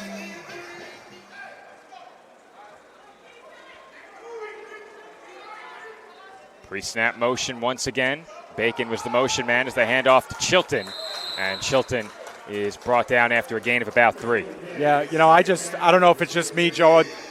I'm a fan of ground and pound football, and I like that. I just like softening up the defense and just letting them know that you're still here, you're still committed to running the football, you get ahead for 3 yards, and, coming off of a couple of plays where your quarterback was just getting mauled in the backfield with no time to throw, this is something, again, you're giving the Bearcats something else to think about where you can't just pin your ears back and go after the quarterback on every play, and now it's a 2nd down and 7. Clock inside of 3 minutes now. Gibson having a word with Bacon here. Bacon the motion man. Bit of a high snap. Corbin sidearm delivery complete. That one just short of the sticks along the far side as Bacon makes the catch. 3rd and 2. See if they give him progress. He was right at the sticks. I don't think you can give him progress on that one. It will be short. Yep. Yeah, I think he dove back short of the sticks. So looks like a 3rd and 2. Big play here because at the very least, if you're Steel City, you'd like to keep this drive going. You can score an arena with anywhere above 10 seconds with relative ease on a deep ball, but if you're Steel City and you don't score here, you do not want to give Jersey another opportunity with the football. Yeah, because Jersey will have the ability to close this half out, and we've seen them 2 and 3 times this season score on the final play of halves and games. They'll look to throw again, and that is complete, short near side. 1st down, Boogie Weidman with the catch. Yeah, with Devontae LeGrand ready to hit him right out of bounds as soon as he makes that catch. And Weidman sees that one in on the sideline as he's going out of bounds. It's a nice job to pick up the 1st down. And I think the way that Stampede have gotten the ball out quickly, this cushion that the Bearcats corners have given near the line of scrimmage is being used against them right now. And I think if you're Jersey, you're okay with that because those completions are not going for big gains. You can't throw that down around the goal line. And thus far, Steel City has not shown the ability to punch it in. This could probably be the final play before the 1-minute warning as well. Bacon in motion once again. Gibson looking to throw, airs it out downfield, up the sideline, and it caught the netting. It sure did. We remark about that all the time. This arena is very different from a lot of the others in the AAL2 and that the ceiling is very low. And if, again, there was a step that the receiver had on that play, Sel Johnson, with the safety coming in up over top to help. If that's dropped into the window, this is probably a touchdown. Yep. It was a tight window. Yep. But and Johnson's if he gets it over the top, he has a step. Yeah, and Johnson's going to get smacked as soon as he makes that catch if it's in a line. But that's the price you pay for a perfect pass, and it wasn't. So we do have the 1 minute warning here, Joe. It came with about 45 seconds remaining in this first half. So we'll keep our eye on that. We'll keep the folks at home abreast of how much time is left here in this first half. But it is a 2nd and 10 coming up. If you're still sitting on this drive, you want one more first down minimum. Yeah. And then from there, as they put 6 seconds back on the clock, but from there and throughout this entire drive, it goes without saying, your sights are set on the end zone. But if you don't score, you cannot afford to let Jersey score again. And something that often comes into play in this situation, we saw it in the 2023 AAL2 championship. You get a bit too aggressive, you force it, and then 6 back the other way. And now they put a minute on the clock. Yeah, full minute. It was an incomplete pass, and the play was started with about 1 minute and 5 left, so it kind of makes sense. Yeah. 2nd and 10, Steel City. Ball at their own 23. 2 receivers in motion. Corbin looking. Look to take off. Ducks away from 1 tackle. Could not escape 2 more. And it will be credited as a sack as he was taken down behind the line of scrimmage by Joey Ramirez, coming off of a Defensive Player of the Week honor, as the Bearcats have called for timeout as well after that play. And it looked like Corbin might get away, and the ability there on the defensive line of Jaleel Tyler just to get contact, to get his arms on him, it made all the difference, Dave, because if he doesn't touch him, he's off to the races. Right. No, I agree, because the seas had parted a little bit in the secondary, and there was a lot of green in front of Corbin, but that's what the Bearcats do best. Their offensive line, their defensive line, very sound, among the best in the AAL, and they expect to get sacks every game. They had 8 last week against the Outlaws. They can pick up another one here. It'll be 3rd down and more like an 11 here. Yeah. 52.9 on the clock here at Waranenko. And as we said, very important here for the Steel City Stampede to get at least a first down out of this and keep the ball away from Jersey. Pre-snap motion once again was Mojica. The throw through his hands and picked off. Up the sideline races Naeem Archer, and he is tackled inside the 10. Dave, that's a drop, but there's the costly turnover I mentioned. Absolutely. There was a flag down.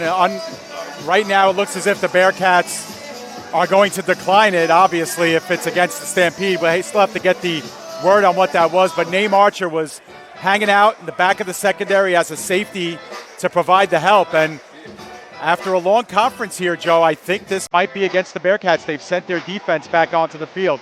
Alex, can we get one more look at that replay, please? I don't know if we captured it, Dave.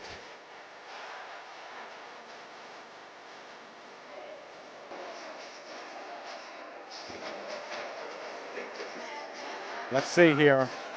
Not quite sure what the penalty was, but yeah, it's like a little bit of a tip there. The pass was high. It was kind of tipped up in the air. Yeah, I agree, Joe. I agree. It's in your orbit. You have to come down with it.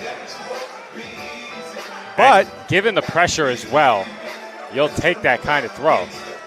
Now it's going to be 3rd down. Well, it looks like 8. They have first on the sticks, but they're going to change but I think they're going to change it. It's going to be 3rd down and about. So what did they call? Defensive offsides? It had to be a 5-yard penalty against the Bearcats. 44.2 seconds left, and man, what a gift that was. Now, it didn't come after the play, so the Bearcats were guilty of that penalty from the jump. Right back to action. Corbin airs it out. End zone caught. Touchdown Stampede. No flags. What a stick by Weidman to come down with it right in front of the glass. Put those hands up and grab that out of the sky. Darnell Weidman, nice job. And boy, does that penalty hurt now more than ever. Boogie comes up with the big touchdown grab. And once again, Dave, a tremendous throw from Corbin. Just like that, it is an 8-point game. The Stampede will go for 2. What a difference, too, Joe. Now, there is still a lot of time left, 36.2 to go. The Stampede knows something about that from a couple of years ago. Yeah, and you can see the Bearcats, they do have the one timeout remaining. So there's a lot to be said for the rest of this half. But, man, if that holds and if this halftime score holds the way it is, either 14-6 or 14-8 with the Stampede getting the ball first in the third, huge play for the Stampede just now. Trips to the right. More of a stacked bunch for Steel City. Mojica in motion. And Corbin will keep. He's got nowhere to go. Yeah. I think that was a design run from the outset. But the running back, Duke Chilton, on the play, didn't get to make his first block until he was about 4 yards into his own backfield. So that play was doomed from the start. So the score remained 14-6. As we get another look at it, you can see Chilton's looking to throw somebody a block, but by the time he doesn't get up the field, Joe. He's just working the Did they get periphery. to spot that on what hash they wanted or went to the middle? You know what? I don't know. Run it back one more time, Alex. Alex, one more time. Can we see that?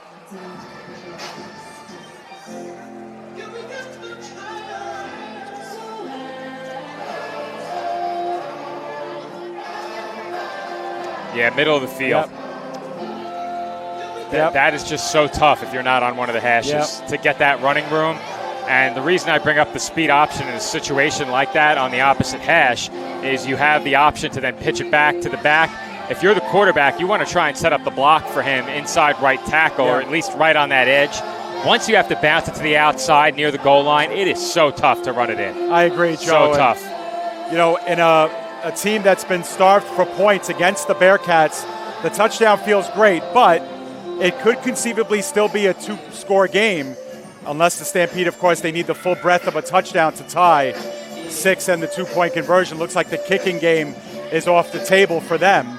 Otherwise, they probably would have went for 1 there. But 36.2 seconds to go. You can see it on your screen up at top there.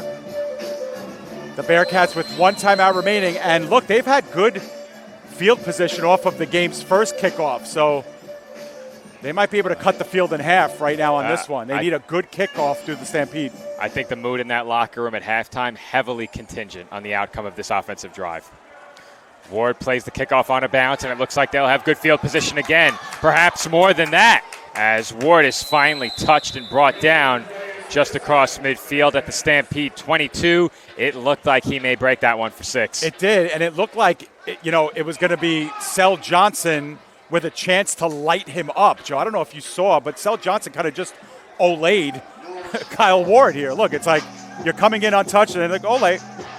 It's like you have a chance there. You got to get down and make that tackle. Yeah, I'm not quite sure what happened there, but the Bearcats once again start a drive in plus territory. 29.3 on the clock. By our count, 1 timeout remaining. I'm fairly certain that's accurate.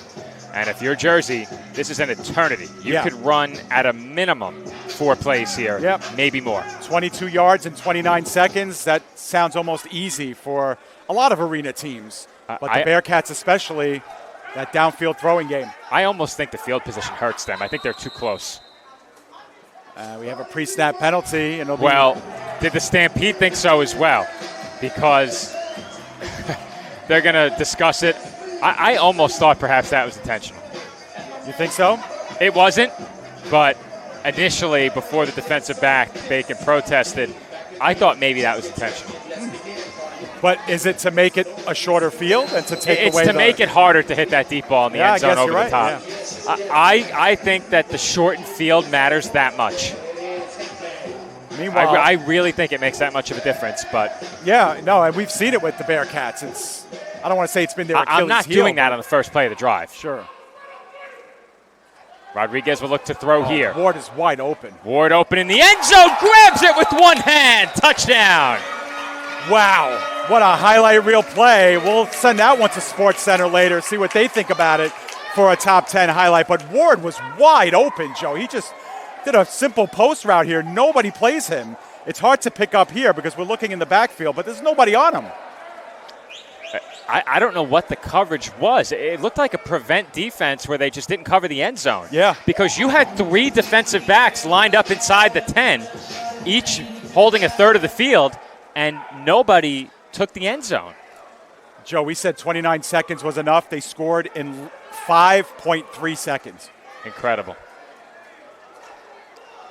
And if you're the Stampede, that has to be a demoralizing touchdown. I'm not sure what happened there in coverage as that kick was blocked and covered up in the end zone by the Bearcats. Now, can you recover off a block for 2? Well, Coach Roque thinks so. Coach K thinks so. And the officials will discuss. Now, if it's blocked into the glass, you would think dead ball. Yeah, but it wasn't. It wasn't, though. It was blocked, and I think it hit the end boards. Oh, yeah, it bounced right up off the pads. Yeah. I would think if it's blocked and then hits the pads or the glass, it's dead. Yeah. It would be like a pass. It's one of those gray areas that I'm not sure. I mean, they did protest, but it's going to remain 26. Yeah, and I agree with that. Yeah. I think if it landed in the end zone and just sat there, then ball's live. Because you have to give the defense a chance to pick it up and run it back. And if it's live, they can do that. But 6 on the drive for Jersey. They now lead by 14 again. And Alex, let's run back the replay of that touchdown once more. The touchdown. And I need to see what happened in the secondary for Steel City there.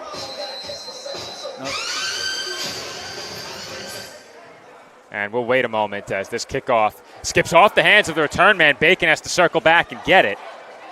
And he is brought down and stood up at the 5. So we're going to go back and get another look at that touchdown in just a few moments. We're looking for it.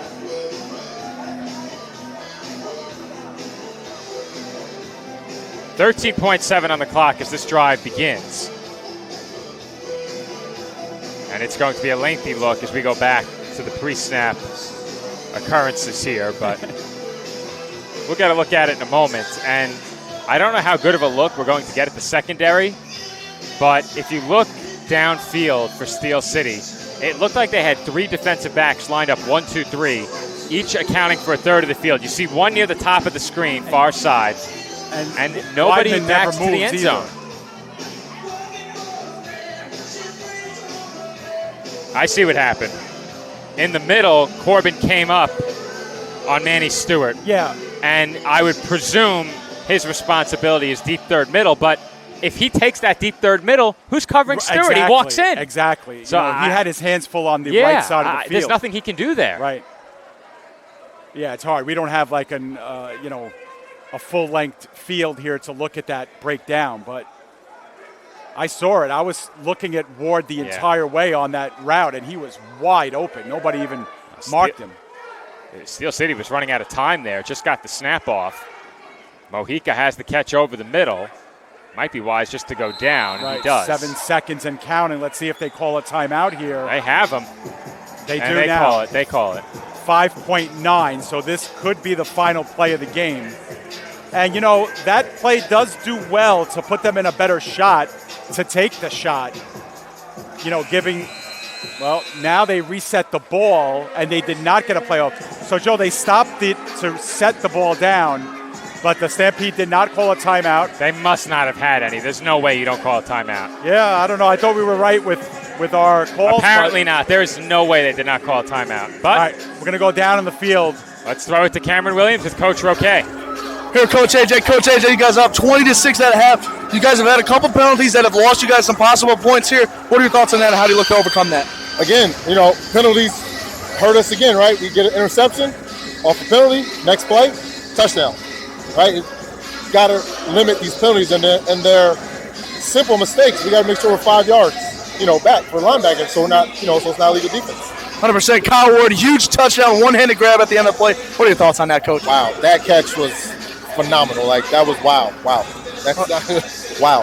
He's a multi-versatile man. I know we're going to see him at running back the rest of this game, possibly. For that play, I mean, you guys look to continue to hit that with Mateo throwing the deep ball? Yeah, we missed it earlier in the game, and we came back to it. 100%. Mateo's been very good. Coach, you guys are up 20-6. Defense has been awesome. What do you look for the defense for the rest of the game? Just continue getting after it. it's arena football. You're going to give up points, right? But let's limit them like you've been doing. 100%. Thank you, Coach. Good luck the rest of the way. Back to you guys. All right, great job, Cam, and thank you to Coach Roque for taking the time to join us ahead of our halftime break. About 14:20 to go until the start of the third quarter, so with that, we will step aside and take a break. Our score at the half, the Jersey Bearcats 20 and the Steel City Stampede 6.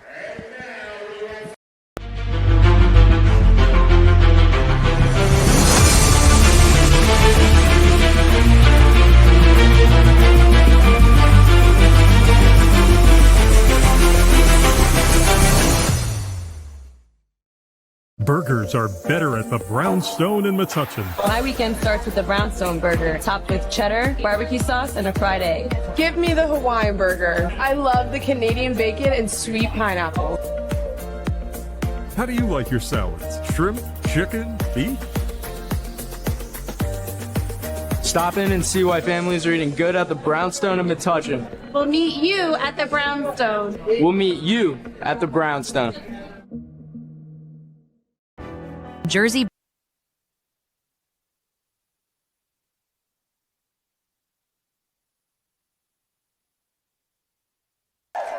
Our halftime event is Karma Carms. She'll take over the microphone here in the arena. A special halftime presentation. Recording artist Karma Carms.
That was today's halftime presentation and recording artist Karma Carms.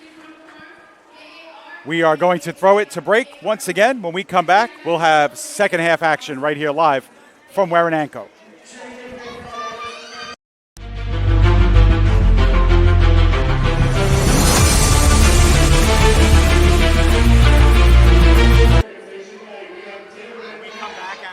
You plan to do chicken, then do chicken like a champ at Wing It On in Linden. Voted #1 medium wing sauce at the National Buffalo Wing Festival. Wing It On is family owned and operated in Linden, New Jersey, and we have an excellent array of your favorite wings and chicken done to perfection. We have the true flavor of champions at Wing It On. Stop in or order now at wingiton.com or call our store at 908-486-0910. Refined, restorative, results-driven. At CMX iMed Bar, we blend medicine, aesthetics, and wellness into one luxury experience, led by Dr. Angela Roque. Located in the heart of Pier Village, Long Branch. Visit cmximedbar.com or text 9089-232-694 to look better, feel better, live elevated. The Jersey Bearcats are proud to welcome the sounds of DJ Sparks for the 2025 football season. As heard on Blazing 98.5 FM, DJ Sparks is perfect for nightclubs, concerts, corporate and sporting events. Bringing the party to you. The best sounds and the best time with DJ Sparks. Contact DJ Sparks on social media, email, or by phone, and let's get the party started. DJ Sparks, proud supporter of the Jersey Bearcats. This fall, NSC Apparel has you covered. We have top quality uniforms with unlimited customization and great pricing. The Supersonic uniform has pro level fabrics and embroidery, and the Sonic Speed uniform lends itself perfectly for full body designs. We also offer fan jerseys for the perfect fundraiser. Let us make you the best dressed team on the field this fall. NSC Apparel, official uniform provider of the Bearcats and the AAL2. Burgers are better at the Brownstone in Metuchen. My weekend starts with the Brownstone burger, topped with cheddar, barbecue sauce, and a fried egg. Give me the Hawaiian burger. I love the Canadian bacon and sweet pineapple. How do you like your salads? Shrimp, chicken, beef? Stop in and see why families are eating good at the Brownstone in Metuchen. We'll meet you at the Brownstone. We'll meet you at the Brownstone. KKT, InvestStars is now a proud sponsor of the Jersey Bearcats and the AAL2. No matter what needs you have, F. Tarkin Jones will develop the right solution for you. See for yourself the star treatment you will get with KKT, InvestStars LLC. Call today at 201-290-4802 and be a star, just like the Bearcats. The Jersey Bearcats are back for another exciting season of AAL2 Arena football. Get on board with us and follow us all year long. For information on our donations, sponsorships, and game day, and ticket information, please contact us at Jersey Bearcats Arena Football at gmail.com. Jersey Bearcats football is brought to you by Pino's Bakery. Located at 1027 Chestnut Street in Roselle, Pino's is your prime stop for specialty cakes, pastries, and deli delights.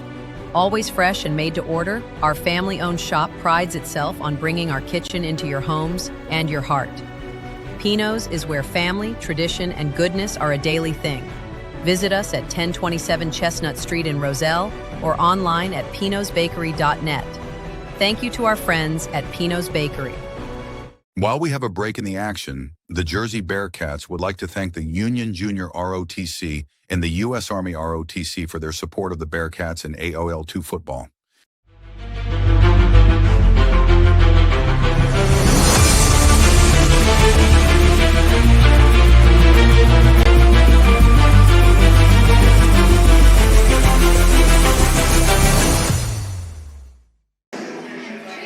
And we are back from the Warenanko Sports Arena with about 4 minutes to go before the start of the second half in this AAL2 matchup between the Jersey Bearcats and the Steel City Stampede. But Dave, while we have some time, let's talk about what's coming up tomorrow for the first time ever on the PDF Sports Network. Yeah, it's a groundbreaking afternoon for us tomorrow at 1:30 as we present the Vetera Liga, the Maple League, the top American football league in the country of Finland. You see their flag on the lower left, and it's a rematch of last year's Vetera Liga Maple Bowl 45 between the Helsinki Roosters and the Seinäjoki Crocodiles.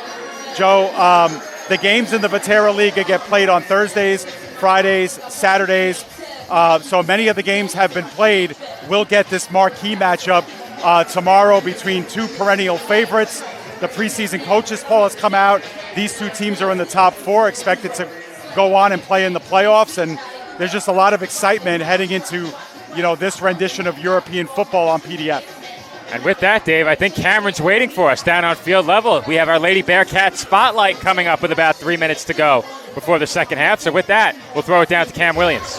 Hey guys, what's up? I'm here with Monica and Mandy. Guys, you guys just did an absolute amazing performance at halftime. What goes into the preparation each week? So much work. We practice about 2 times a week, then we rehearse early on Saturdays for game day, and then your individual prep. Mindset's everything, physical endurance, stamina. We do workouts every day, and all of it goes into preparation. Yeah, I love it. And you guys say preparation. What's your favorite thing to do at practice? What goes into building your own dances each week?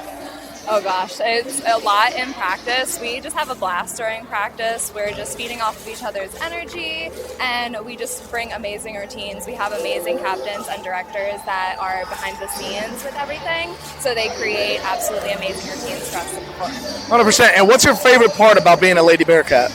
Okay, this is cheesy, but we end every practice with our cheer, and we can do it with you. We say, put your paws in, and then we say LBC on 3. 1, 2, 3, LBC! That's my favorite. I love it. And how do you go about being a part of the Lady Bearcats? So we go through an audition process. Back in November, we all auditioned, and then we had our preseason. Our actual season started in the beginning of the year, and then we have our practices and then our own prep on the days that we're not doing practice. So. Love it. Thank you guys. Do you want to end with the LBC real quick? Yeah, let's do it, Dave and Joe. Here we go. Okay, let's go. Put your paws in, LBC on 3. 1, 2, 3, LBC. Back to you guys up in the booth. All right, thank you to Cam and the Lady Bearcats. Dave, huge missed opportunity not to have a second microphone down there for Cam to join in on the cheer with the Lady Bearcats, but it looked like he was pushing for a tryout. I don't know if that's going to work, but either way, a great Lady Bearcat spotlight as always, once again, with about a minute to go before the start of the third quarter. So Dave, taking it back to the end of the first half, Stampede got on the board, left the Bearcats with just over 25 seconds. It only took the Bearcats about 5.3 to score. They make it a 14-point game again. It felt like a backbreaker for the Stampede at the time, but in the grand scheme of things, they scored to open the third. They're right back in this. How close are the Stampede right now? What needs to happen to keep this game close the rest of the way and maybe steal a win? Yeah, you know what? I've been pretty impressed with them offensively. They've only had, I think it was only three drives, right, Joe? 3 or 4 tops. And, they finally got that deep ball that they were looking to hit on and did a nice job with it to get their one score. But their first drive of the game was really, really good. They just didn't finish. Their second drive, they had a penalty, a pre-snap penalty that backed them up. They had to go to the pass. They became one-dimensional, and the Bearcats feasted from there.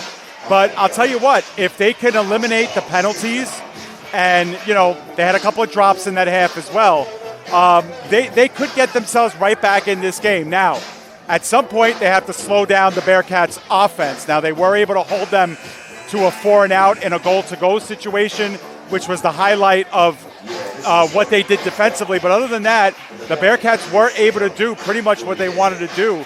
And if not for penalties on the Bearcats side, they probably would have been able to do more. But listen, the Stampede are one big play away from being right back in this game.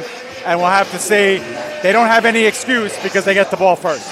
And I think when you're looking back at that first half, the two big areas that I'm looking at for Steel City, you had the drops and you had the coverage breakdowns. You cannot have those big coverage breakdowns like what we saw from Steel City in that first half, and you cannot afford drops. One of their drops was a touchdown. Right. Another nearly turned into an interception that put the Bearcats on the doorstep. Jersey went on to score either way, but despite that, it could have been much more quickly that they scored had that interception stood, and you never know. They might get an extra possession on top of that as well if that interception call stood on the field. So they have to fix some things. Yeah, no, I was going to say that the interception was called back through a penalty, and that's the drive the Stampede actually ended up scoring on. So it helped them on that drive that they ended up turning into 6 points. So, it's a little bit of a demerit against the Bearcats, but at the same time, the Stampede have, and we said it in the pregame, Joe, you got to keep your opponent to the opponent in front of you. If you start beating yourself, the Bearcats have a lot of talent. They can rise above some of those mistakes. Can the Stampede rise above those mistakes? I'm not so sure. So they got to play as mistake-free as they can in this second half. And I think when you look at that first half, a standout for sure. Gordy Corbin at quarterback played really well, put the ball on target, got the ball out quickly, and avoided what we've seen so often, those big losses on passing plays. He was able to turn some of those into positive plays, was able to turn what could have been some 5- and 6-yard losses into nets of no gain. And I really also like the way they ran the ball with Duke Chilton as well. I think late in the half they had to get away from that a bit with the time constraints, but you can afford to get back to that on this drive, trailing by just 2 scores. However, if you do, you have to make this drive count and get back to within 1 possession. We'll see if they can do that as they're about to receive the second half kickoff. Yeah, I haven't been really thrilled with their option game, Joe, but I think when they've just... I think it's the timing of the calls. And I think when you're just playing power football, just play power. Just strength versus strength. That's a good bounce on that kickoff into the arms of Bacon. He broke 1 tackle, looks to reverse field, breaks another, and can he get away again? He cannot. It's the Bearcats relentless. Relentless indeed. And by the end of that play, you had all 8 Bearcats against 1 ball carrier because everybody else with a white jersey was ahead of the play. So it turns out to be a significant loss on the return, but for a second there, it looked promising. Well, you can't do that either, Dave. Yeah. You got a great bounce straight to the arms of your return man. At worst, they should be at the 20. They probably get to midfield if he just powers forward, but I get trying to make the big play happen there. You need to make something happen. I'm not sure if this is the time. The offense on their last drive, the last scoring drive, looked pretty good. They got some help, but they made the most of it. And I think the way this offense is played in this game, you didn't have to try and do that in that spot. Yeah, and the ball spotted at the 3, Joe. So that is killer. Wow, that's about a 17-yard They did not give him an loss. inch. No benefit of the doubt with forward progress there. But, it was his decision to keep running out of some of these tackles. But the Stampede will have to go a long way, and they do have a new quarterback in the game, Joe. It's the second quarterback listed on the roster, Kareem Harris. All right. First play under center for Harris is a handoff, and that goes nowhere. Chilton, the ball carrier, no gain. And, Joe, remember that, every team in the East makes the playoffs. So it's not like the Stampede are playing for their playoff lives. Now, obviously, if they win, they have a chance to be the 3 seed instead of the 4 seed. They still might finish as the 3 seed if the Roughnecks are able to beat the Maryland War Eagles. But, you say to yourself, you use this half as, a precursor to what's going to come in 2 weeks. Who's going to be your quarterback? Is Corbin somebody who's better served coming out and playing wide receiver on offense? We know he plays good defense. So now you give the ball to Harris and see what he can do. I think they're trying to figure out here how they proceed next time should they face the Bearcats again. Yeah, and Chilton is no longer playing running back either. As a new running back in the game, Taz Ransom. He got that first carry. Not there this time as Harris looking downfield, airs it out. It's wobbling and intercepted by Pusey. Pusey works toward the near side and is pushed into the Steel City bench. Very quickly, the Stampede turn it over, and the Bearcats get to work on offense, leading by 14. Yeah, I don't know if that came out of Harrison's hands funny, but it just never looked like a good crisp pass. It kind of looked like a little wounded as it went up there, and all Pusey had to do was step under it and make the easy play. So that was an easy one for the Bearcats, and I don't think Harris got rid of that the way he wanted to. Best case, that lands in a double team. Yeah. So I don't know if that was the intended target blanketed by 2 defenders, or if he overshot the receiver who was underneath. That is possible. There was a man underneath as well, but either way, not the start to the third quarter that the Stampede were looking for. And now the Bearcats are going to take over with 12:24 on the clock. Yep, and the 3 drives that they've had success with, Joe, they've all been on short fields inside of Stampede territory. They really haven't had to go a long distance. 3 receivers to the right of Mateo Rodriguez. He's flanked by Ward in the backfield. And it's a toss to Ward. Ward has running room. Nice block on the edge there as well to help spring him upfield. No 73 on the roster either, Dave. Those offensive linemen sharing jerseys. Yeah, I guess they are. Although Larkin has worn 73 sometimes. So I think that's Larkin, Joe. Well, he had a nice block. Yeah. And they did get a good sizable play on that. A 2nd down and 4 coming up. Bearcats right back to the line of scrimmage. 3 receivers to the left. Stewart and Frazier were in motion. Rodriguez throws the screen low. Yeah, the last time they ran the pitch play, Joe, that we saw on 1st down, they scored a touchdown on it. It was called back because of a hold. Or if they ran it to the 1, I don't know, the goal line. It looked like a touchdown to me, but it got called back. So that was the first time they've run that low screen that they like to run as well in this area of the field inside the 10-yard line. That time Rodriguez just wasn't synced up well and threw a bad pass. But this is another big 3rd down here coming in an area of the field where the Bearcats have struggled just a little bit this season. Just not a lot of real estate in this final quarter of the field. Oh, and Steel City's gotten a stop. This has been where they picked it up. Rodriguez looking to his left, has time. Now running out of it, rolls out and throws over the head of Frazier, who looked like had a chance. Yeah, and a very late flag. And again, Joe, I think it's the glass. I think when you're running as a wide receiver at full speed and you see a pane of glass in front of you, it's just your instinct. It's just human nature to kind of flinch a little bit. Whereas if it's not there and that ball just sails directly out, you have a better chance. We'll see what happens at the end of this play here as well in the backfield as they'll back things up. And, Joe, like you said earlier in the game, this might actually be a benefit for the Bearcats here. It's 3rd down and 14. I might have declined.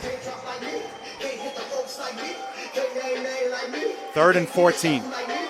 Interesting decision in that spot. But would you have declined it, Dave? I might have.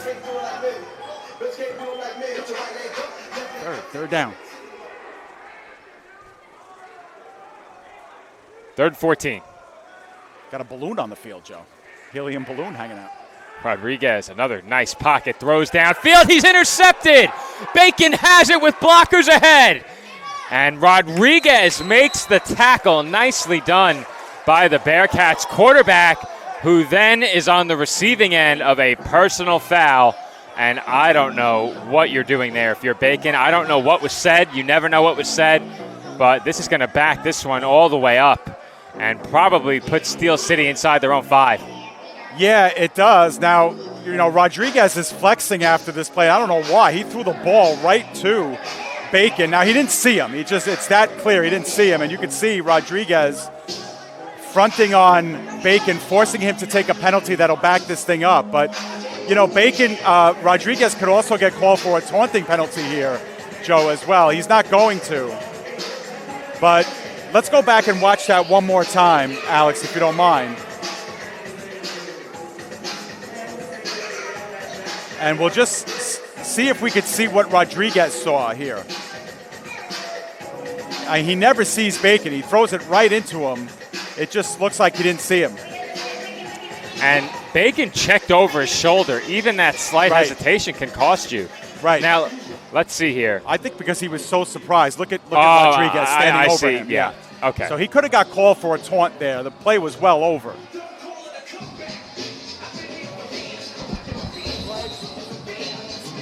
So they are going to back Steel City up to about their own 11.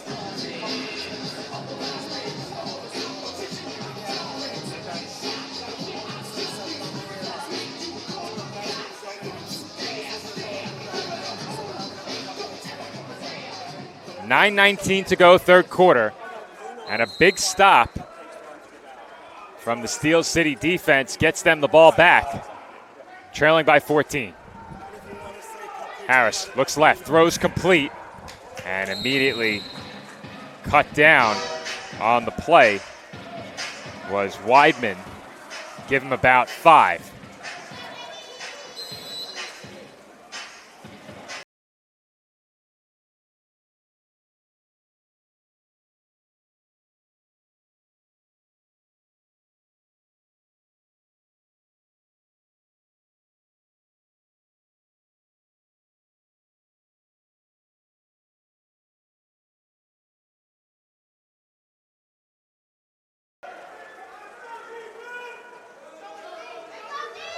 Pre-snap motion.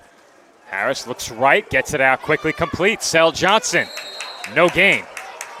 Yeah, no gain. It's a good hot read, though, to Johnson.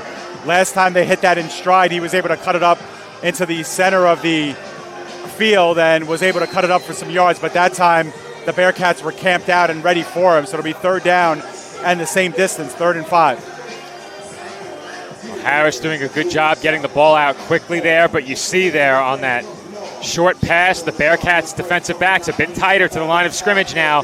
They are not going to concede that. I think there's ever a time to try and go over the top. Look at the Bearcats defense. It's probably now. See if they bring in that 4th rusher, do the Bearcats as well. It is crowded around the line of scrimmage right now. Pass complete, and Weidman stays on his feet. He's racing upfield. And hanging on for dear life was Barry Turner, and he gets some help to bring down Weidman after a big gain on 3rd. Well, remember, Joe, earlier in the game where Weidman had that route, he was just sitting at the 1st down marker waiting for his quarterback to see him. That time, that was the good read. Right there, you look off your receiver in the middle of the field, turn right to Weidman, you know you're going to him the whole way, and then Weidman makes the play by breaking that tackle and cutting it up inside. 1st down, Steel City. The sticks look to be right at the 10. I think they can get a 1st down inside the 1, Dave. That stick is rested down around the goal line, the 1st down marker. So I think it is 1st and 10. Yeah, I think so too, because that ball is outside the 10. Harris throwing, end zone. A lot of contact and no flag. Yeah, looking for the back shoulder there. Not quite a fade, but looking to, use the defender as leverage there, Rojas on the coverage. Only his 2nd game with the Bearcats. It's not a bad idea there, but the pass has to be perfect. Let's get one more look at it here. Weidman did have a height advantage as well. If this ball's higher, I think they have the touchdown.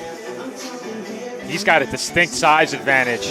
That ball's got to be higher, but it was too far to the outside as well, so maybe that's why it appeared to be a bit short on the throw. Either way, it is 2nd and 10 from about the 10.25-yard line. Mojica lined up deep in the offensive backfield in the slot on the left, and he is going to be the motion man. Harris steps up, takes off, running for the goal line, cuts upfield, and he is short. And I think that's 3rd down as well, Dave. He did not get the line to gain. Yes, he absolutely did not. He's at just outside the 1. That stick has now been moved, Dave. I don't know if they do have a 1st down to pick up. The 1st down marker was inside the 1. It's now moved. Oh, so now it's 3rd and goal? So it might be 3rd and goal. Yeah, I think you're right, Joe. That's a nice open field tackle by Tariq Pusey, though. Look at Harris do a nice job of cutting it back to the inside, and Pusey, who's kind of at a bad angle, I thought he had back. it, Dave. Yeah. He should have continued to the sideline. Yeah, quite possibly. But that ball is spotted right at the 1, and we have a timeout that's going to be called here. It's going to be called by Steel City. So we'll have to reset the timeouts to 3 each. And it'll be the first one that the Stampede take. But it's a big play. They got 2 plays to get 1 yard here. So there's a lot in the arsenal. But it's a monster play. What is the Stampede bench doing? That's 2 water bottles that have exploded on the field. I noticed that, Joe. 2 of them, back to back. But all kidding aside, I think the outcome of this drive determines whether or not the Stampede have a shot in this game. If they don't get points here, it is going to be tough. That being said, if you don't score and the Bearcats take over on their own goal line, anything can happen. Regardless of that potential, if you're Steel City, you need to cash in here. It's 3rd and goal. The ball is at the 1. you can look to power it up the middle here twice. I think the way Chilton has run it, that's the direction I'd go. Power football up the middle, try and make it happen that way. Yeah, I agree with you, Joe. To me, not getting it is not in the vocabulary. You have to score here. There's no ifs, ands, or buts. I think the first priority is do not take a penalty. Do not go off sides. Don't put yourself in a bad spot. You got to go straight ahead here twice. You got to score the touchdown here. And that sends a message to the Bearcats, who are coming off their first turnover of the game.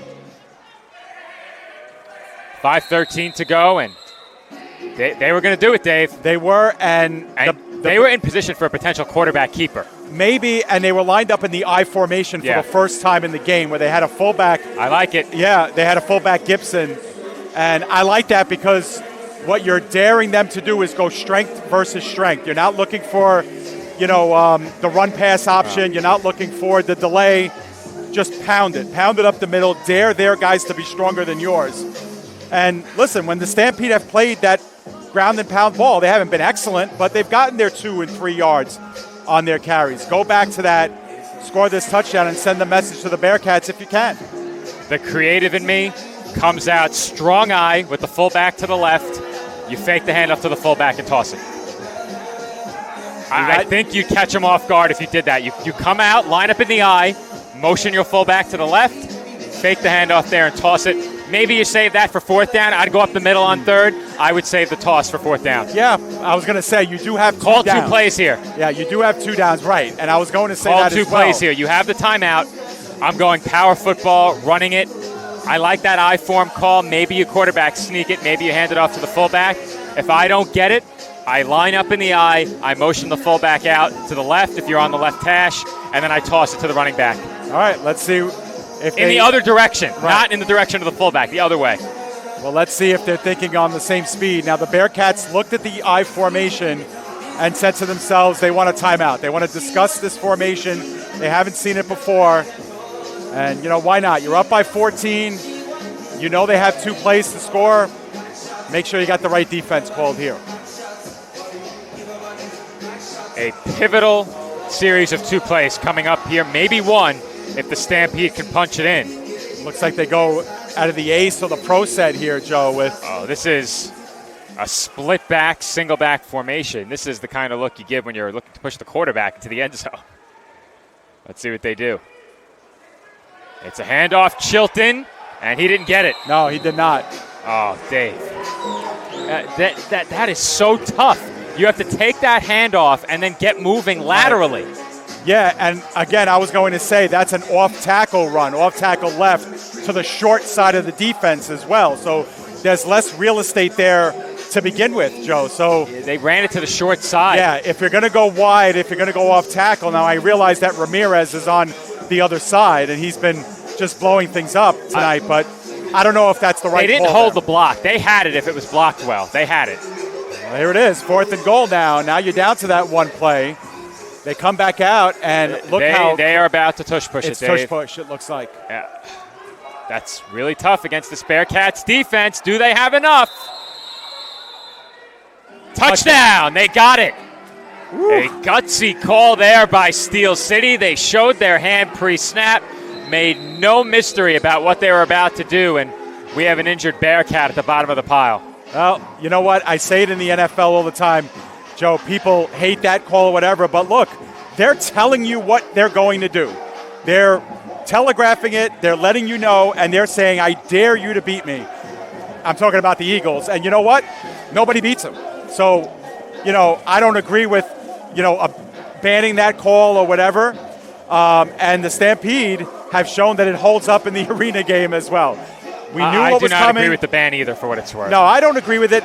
Joe, what I've always said to people with the banning is that they will ban it at some point when we get an injury. Well, that's when we get a quarterback Why injury. Are you banning it? Are you banning it due to injury concerns or integrity of the game? Well, I think it's because it's kind of an unstoppable play and maybe the integrity of the game. Really? Because I only see one team executing it. Well, yeah, and also because it's it's just an ugly play, and it's not the kind of play that the NFL wants to hang their hat on. Risk. I think that's why. I think the injury risk is the reason.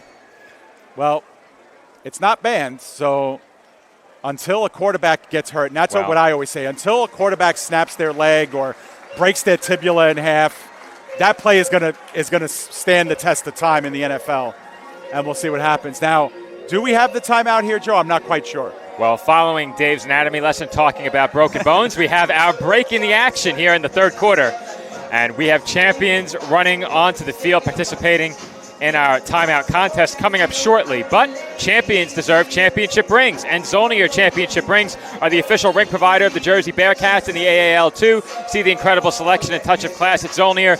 Visit them at ZC Championship Rings. Make that zchampionshiprings.com to see their competitive pricing, exceptional customer service, and free quotes as always. Zolnier Championship Rings, the official championship ring provider of the AAL2 and the Jersey Bearcats. As the Stampede go for two, they throw, and it was dropped by Johnson. Nicely done there by Pusey to get his hand in and break it up. And at that, we'll throw it to Cam Williams down on the field. Cameron, take it away. Yeah, guys, at the end of that play before this two-point conversion, the Stampede did a little bit of a tush push there, and defensive lineman number 99, Chris Rowan, got a little banged up. He's got a hand issue, and that's banging him up. He might be out the rest of the game. They're saying we'll wait to hear more, but he was out on the last play. Chris Rowan, back to you guys. All right, thank you, Cam, and we'll see if we get our break in the quarter. We will here, so I'll tell you more about Zolnier Championship Rings. You can give Director of Sales Joseph Khalil a call directly at 1-800-303-8548. Zolnier is the official ring provider of the Jersey Bearcats and AAL2. Once again, you can visit them online as well at zchampionshiprings.com. And Joe, another announcement to make. At some point, you'll see in the background of our picture some balloons that are set up by the Waranenko Sports Center, and that's because they're raising money for a wonderful little girl named Amelie.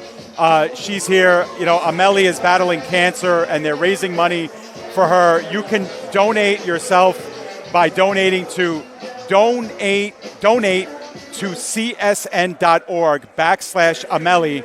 Her name is spelled Amelie. Once again, it's part of the Cures Starts Now. They're giving away cupcakes on the other side of the ball, on the other side of the arena, and they're raising money to support Amelie, and we hope that you guys will at home too. The entity that is supplying the cupcakes is Pino's Bakery, so we know Pino's very well. They sponsor our first quarter. They have a commercial on PDF, and one of the things that we like to say about the Jersey Bearcats and the games here is that it's a family atmosphere, and they're always trying to do the right thing by the community. So we hope that you guys at home will support the Bearcats, will support Pino's Bakery, which is putting up some free cupcakes and cakes on the opposite side, and we hope that you'll support the Cure Starts Now program, which is raising money for sweet Amelie. Once again, it's donate to csn.org/Amelie, Amelie. So we hope that you'll support them as well tonight. A great cause and a great job by the Bearcats bringing that into the fold for tonight's game. As you said, Dave, the Bearcats always heavily engaged with the local community here in Roselle and throughout this part of New Jersey. A great turnout, as always, here at the Waranenko Sports Arena as well. Every Bearcats home game is an event, and this is one that you don't want to miss. It's a one-score game, 4:05 to go here in the third quarter, and that failed conversion is big, Dave. It keeps it an 8-point game, so the Stampede can't beat you if you're Jersey with another score, and I think that gives you a bit of extra breathing room and margin for error. That being said, you know coming into this game, this is not a position the Bearcats expected to be in the third quarter. Yeah, and you know what? What it comes down to, Joe, is that the Bearcats made a big mistake. They threw the interception. They got the ball back after an interception, threw an interception. The Stampede took a dumb penalty at the end. They had to go 47 yards, and they did. So they've sent a little bit of a message here to the Bearcats saying, look, if you're going to make mistakes, you're going to pay for them. And that's what teams have to do. And we said it during pregame, Joe. It's like, as the games get bigger and bigger, your window to make mistakes gets smaller and smaller because after a while, teams are going to make you pay for those mistakes. And the Stampede did. Now the Bearcats have to come out. This is their second drive of the half, and they're coming off of a turnover on their last drive. Now they need to put up a response regardless of the score. First and 10 Bearcats. Ball at their own 20, 2 receivers in motion. And the handoff goes to Ward. He finds a crease but was yanked down from behind. Yeah, hanging on for dear life was Brian Gibson. Made a nice job of getting to him. Actually, that was number 20, Feast Morel, who grabbed the hold of the jersey and never let go. And kept Ward from getting more than just a 4-yard gain that he got. So it'll be 2nd down and 6. That's a big play to start the drive because when Ward found that hole, it looked like he might burst through and be off to the races. But a good job up front there by Steel City to slow him down on the play, and then ultimately by Morel to throw him down. 2nd down and about 6 to go for the Bearcats here.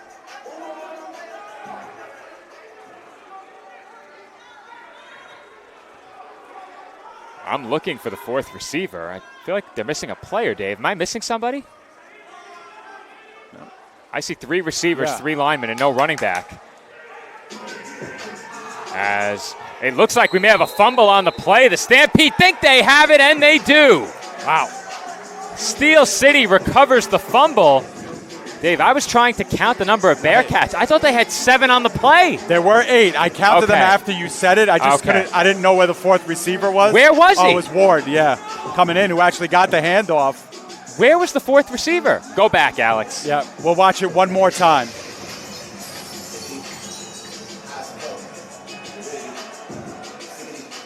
Give it a pause as well, Alex, after it starts. Pause that. Can't hear you. 1, 2, 3. There were 2 here. There was 1 tucked in. Okay, I missed them. I thought they had 7 for a moment. I was baffled, and somewhere in that pileup, Ward lost the football. And if he did, which apparently he did, as it is Stampede football, I think it was Brian Gibson who ripped it loose. Yeah, he had a big play to stop Ward on the 1st down, too, grabbing onto that jersey and never letting go. So how do you like that? 2 drives for the Bearcats, 2 turnovers to start the 2nd half. Things getting messy for Jersey here as Chilton takes the handoff from Harris, cuts back, and picks up a yard. Yeah, that's about it. 1 yard on the play as Chisholm went down hard on that knee. But that's another play where Chisholm kind of was thinking about, do I go off tackle? Oh, Chilton. Do I go off tackle or do I cut it up? He couldn't make up his mind in time and only got the half a yard. So it'll be 2nd down and 9 coming up. I think if you're the Bearcats now, things have moved into the area of deep concern. It's been a bit messy. Yeah. Throughout the night, they had again the chance to deal the knockout blow. Couldn't do it. And all of a sudden, Steel City has the football in a 1-score game. We have just under 1:40 to go here in the 3rd quarter. Well, their first 2 drives of the game, they scored touchdowns. And then they scored one late in the half, which on 5 seconds, 1 play touchdown. And Harris going end zone. And there's a flag. It was unnecessary, Dave. The throw was well short. And Archer grabbed Weidman and yanked him down to the turf. Yeah, and I think Archer probably thought he had no choice because Weidman had cut off his route to try and meet that ball. And, you know, all you have to do if you're Archer here is just put your hands up in the air and just let him go through your body. But instead, he lets Weidman get away from him and is forced. And there's 4 officials in the game, and all 4 of them threw their yellow flag. That was an easy one. And they're going to move the ball all the way down the field here, and this could be a 1st and goal coming up. And you said it, Dave. You believed Archer thought that it was necessary. Obviously, looking at the replay, it was not. And it's really tough to make that distinction as a defensive back. That being said, in the end zone, even if you think it's necessary, do you really want to do that in that situation? Right. Yeah, force him to make the catch. There have been a lot of drops tonight. Right. I agree with you. Yep. You know, there's no need to use your hands there. You could just use your body as a human shield, you know, box out like they do in basketball. He grabbed the jersey. I mean, that is conceding the penalty 100%. Now, you're never going to get away with that. At first they spotted the ball at the 5, but they are going to bring it back to the 16. So it's a 15-yard penalty, the pass interference. Well, then I understand it. Then you take it. Yeah, and that's the thing. I think that, you know, when the penalties occur beneath 15 yards, it's a spot of the foul. When it's over 15 yards, it's a max 15-yard penalty. So, but either way, now they're on the positive half of the 25-yard line and another first down here for the Stampede. Under a minute to go, third quarter. Mojica in motion. Harris hands off. And immediately, Ransom brought down. Maybe got a yard, perhaps, back to the line of scrimmage on the play. And we should have one more play here in the third quarter. 2nd down and 9 coming up.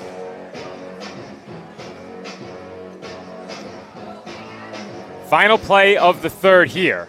And I think they have to snap it, Dave. The Stampede not showing any sense of urgency to run another play.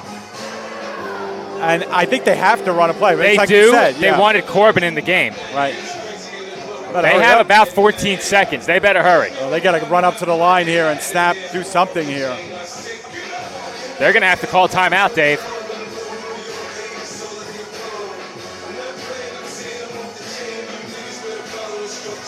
Or not. Maybe they didn't need to run a play. I'm telling you, they did. That was a gift. We'll see if Cam is ready for a third quarter installment. Probably not, but we'll see.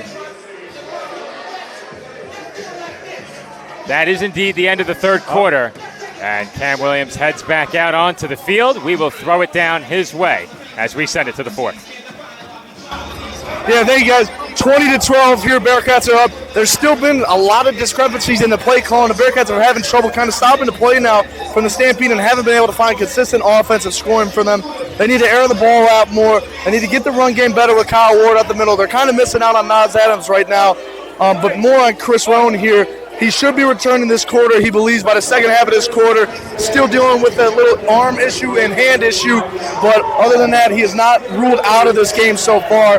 20-12, last quarter here. Bearcats look to hold on to the lead. Back to you guys. All right, Cam, thank you. And Lady Bearcats will take to the field now. So, Dave, why don't we talk about what needs to happen for both of these teams in this game? The Stampede are exactly where they wanted to be. They didn't score to start the second half, but they scored first in the second half, and that was important. They forced 2 turnovers. They have to like that. The Bearcats need to get things figured out now on both sides of the ball. What needs to change for them? Well, I think for the Bearcats, you just have to slow down a little bit and just work on, obviously, first things first, protect the ball. You know, obviously the interception was just a mistake by Rodriguez, fumbling the ball by Ward as you're bounding towards the out-of-bounds marker, another mistake. So these are just mental issues. Obviously, you can give credit to the Stampede for the forced turnovers, but still, the Bears just got to get back to within themselves. I think what Cameron just said is truth. You know, they are missing Nas Adams. Nas Adams is a great equalizer, Joe. Just give him the ball, let him punish them up the middle for a play or two. You don't have that here this time. So if the Stampede can put this ball in the end zone, the Bearcats going to be up against it, and then it becomes a mental thing. Then it becomes like, okay, now the game is tied. Potentially we're only up by 2, and we've just turned the ball over twice. So, you know, one mistake compounds more mistakes. So if you're the Bearcats, you just got to slow down, one play at a time, get the 2 and 3 yard spurts. And listen, if you're the Stampede, you got to think to yourself, we're going to get the ball maybe one more time after this, maybe twice if we're lucky. They got to score on this drive. It's 2nd down and 10. They're at the 15-yard line. Got to come away with points here. How much of this game hinges on the result of this drive? The Stampede don't score. Their road back becomes very difficult. Good news for them is they have the ball to begin the fourth quarter. Yeah. So I would guess they get it 2 more times after this. But that's not a sure thing, and the Bearcats can immediately make this a 2-score game when they get it back. So you have to keep that in mind as well. Sure, I agree with that. And you know, I still think that if you're the Stampede, you got to think about scoring here. But you're trusting your defense now. You're getting a lot more trust that they can stop on the other side. Wilkes was the motion man. Harris throws end zone. Brought in, touchdown. It's Weidman again in the front corner of the end zone. And the Stampede are a 2-point conversion away from tying the score. Well, I'll tell you what, Joe. They've had their share of drops in this game, but they have had a couple of really good catches, and Weidman has been the recipient of both. He just plucks it out of the sky. That's the second time he's done that, and that is not easy to do. Your back is up against the glass. You got 2 black jerseys bearing down on you. You know you're going to get hit. You know there's going to be hands jockeying all over you to break that up. To to go up and grab that ball and secure it, that's a great play by Weidman. Big size advantage pays off there, Dave. You can see it. And on the bench for the Stampede, Shaheem Bacon knew it. He was tapping the top of his head. But Weidman has that size advantage, and he posted up against those corner boards. It gave him some support as he went up for that catch as well. It makes it a bit easier, I think. He didn't use it to trap the ball, but he used it to give himself some bracing. Stabilize. As the Stampede moved early here, and they'll back up 5. Does that help you? Again, I think it does. They have showed no ability to punch it in from that 2 to 5 yard range. Yeah. Back it up and give yourself a chance to pass. I don't hate the outcome of that penalty. Yeah, if your plan was to run it for the touchdown, that's off the table, so this hurts you a little bit. But, yeah, I think in this case, and look, the Stampede, they're 0 for 2 on their 2-point conversion. So maybe switching it up here, forcing a pass. Again, Harris can run with it if he sees an opening, but just not a lot of real estate in this area of the field. But I think it's got to be something quick, Joe. I think it's got to be a quick slant. You have to double Weidman here, Yeah. I think. Let's see if they do. They do not. They go that way, and he dropped it. He dropped it, and there was a lot of hand maneuvering there, too, by Ramirez Rojas as well. They had the look, Dave. Might have gotten away with a pass interference there, Joe. We'll see, but we'll slow it down a little bit, too, Alex, if we can, or on the second time around. We'll see. I love the play call, Dave. The motion forced the defense to leave Weidman one-on-one. I think it's a good no call. Yeah, it's a good no call.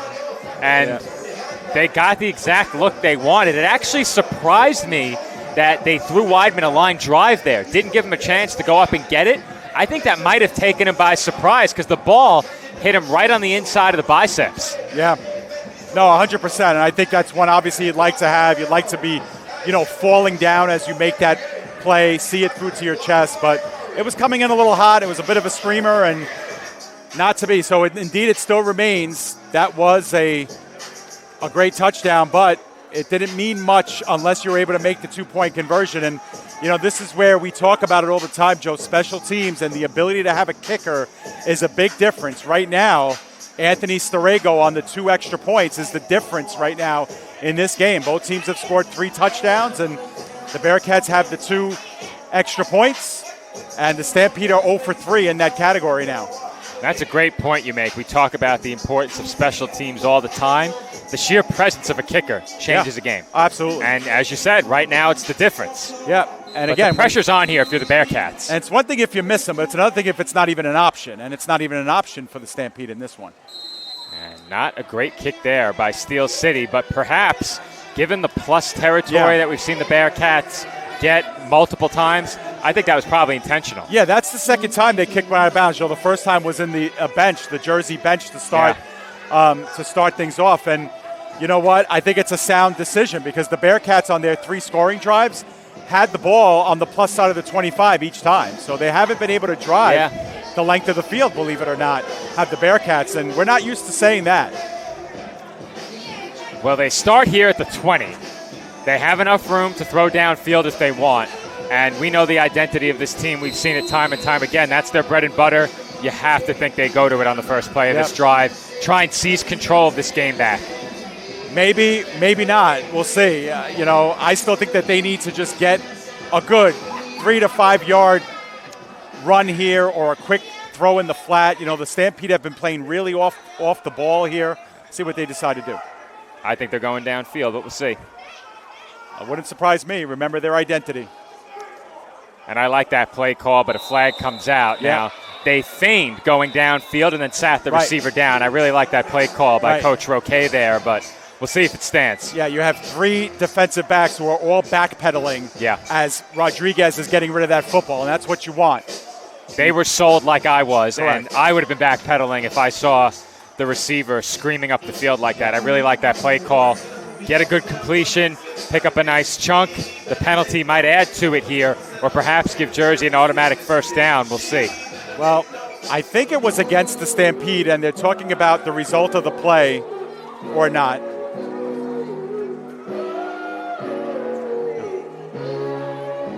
They're still discussing it as the sticks. Well, I think it was a choice between taking the result of the play, Joe, or no, maybe not. I think they added yards to the end of the play, which would indicate a personal foul after the play was over. There's no other way you're getting 5 yards added, right?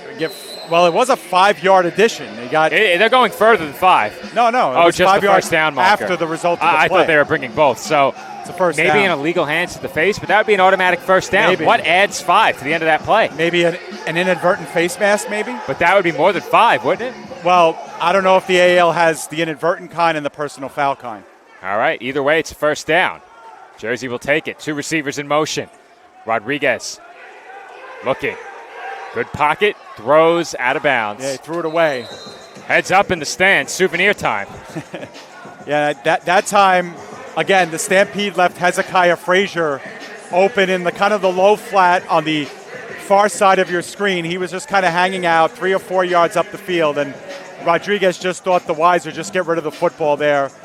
Don't let Frazier take a huge hit. Maybe didn't pick him up, but he was the outlet, the safety on that play because the deep ball just wasn't there. 2nd and 10. Ball at the Steel City 18-yard line.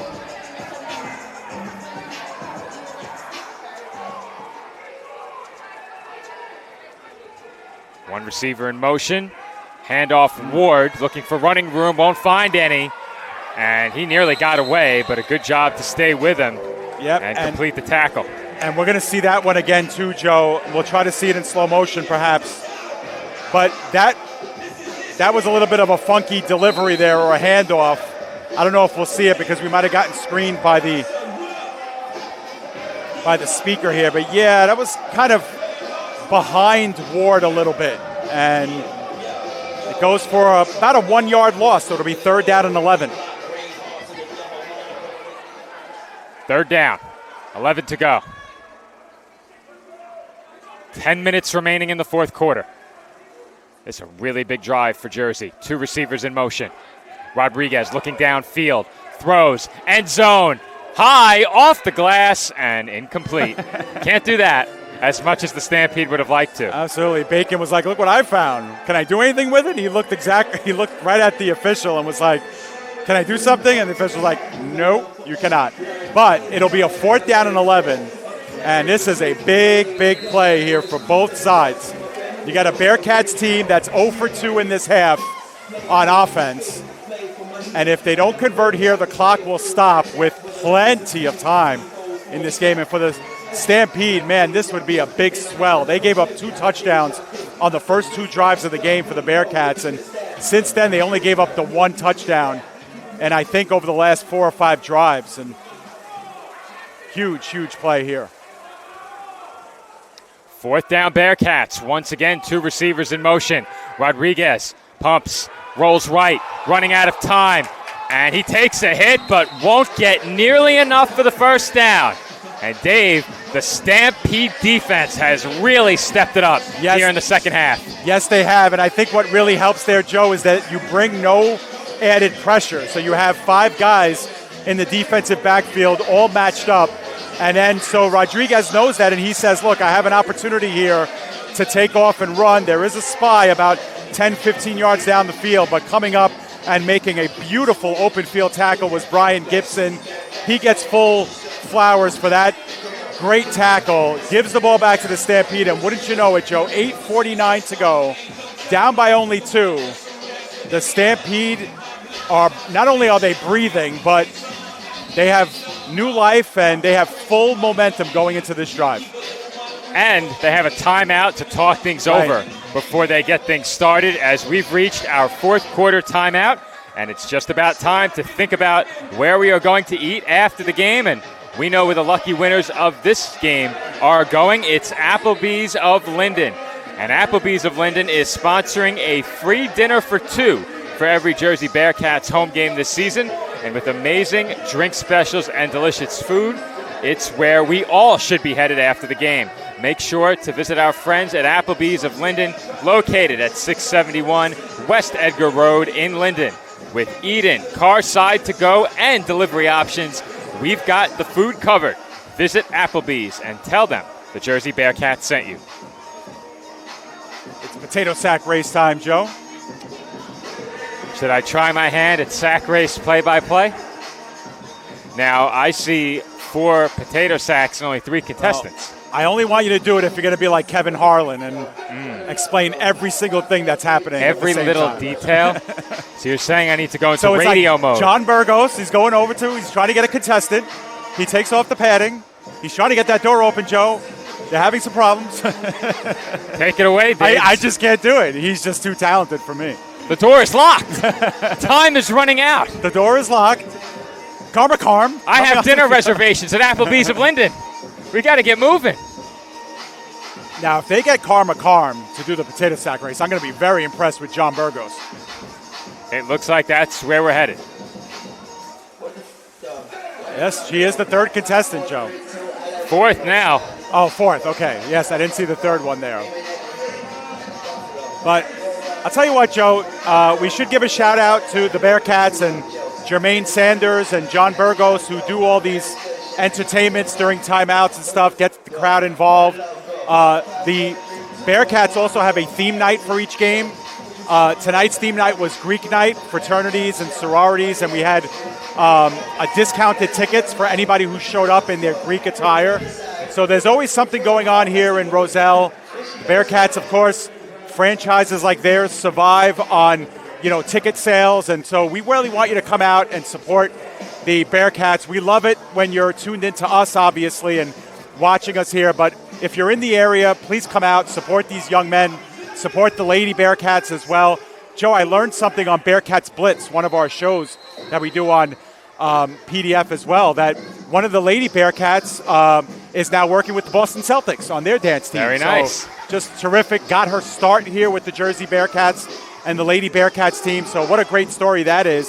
So congratulations to her on being a new dancer for the Boston Celtics NBA franchise. Terrific. Oftentimes the AAL2 a stepping stone to something even greater. As the Stampede take over, and Harris almost got away, but he is brought down from behind. Two Bearcats in on the tackle there. Coleman and a number 55 who is not on our roster. Yeah, and Harris is down, Joe, and he had the full weight of 55 on him. There's the weight coming down on that knee, and yeah, that's a tough sell right there. I'm just trying by process of elimination to see who number 55 is, but I'm just not sure. I think Dwayne Larkin is wearing 73. Just can't be sure. We should mention, Joe, that in your screen you see number 44, Jervon Young. Jervon was a member of the Bearcats the last couple of seasons and got a call up to another league and is back here with the Bearcats. This is his first game back with the Bearcats. So, we're going to throw it down to Cam, I believe, Joe, who might have some more information. Yeah, guys, so big play down here, big shoulder check. Number 12, Reen, is now down with a shoulder injury. Seems to be pretty major, and it might take him out of the game here. He's still down on the ground, as you can see. Big-time shoulder issue. Grabbed his shoulder. Trainer's out there with his shoulder right now. Believed it popped out of his shoulder. We'll see what comes next. Guys, back to you. All right, so I don't think there's a worse injury you can have as a quarterback than a shoulder, especially if it's that throwing shoulder. Yeah. So it didn't look good. It doesn't look good right now, and it appears as if we're going to have a change at quarterback. Yeah, no doubt. And, you give it up for these kids too, Joe. Like you mentioned, being a part of the AAL2 and the Bearcats leads to bigger things. Well, let's not forget, this is still developmental football in the arena side. Now, I would say, and I think most people around the country would agree, that the AAL2 is a pretty high, significant developmental league in arena, Joe. There's not a lot of arena leagues that are feeding, the pro leagues the way the AAL2 is. So kudos to that. But these guys are, this is their shot for a lot of them to impress at the next level, whether it's in the outdoor game or the arena, the NAL, the AFL,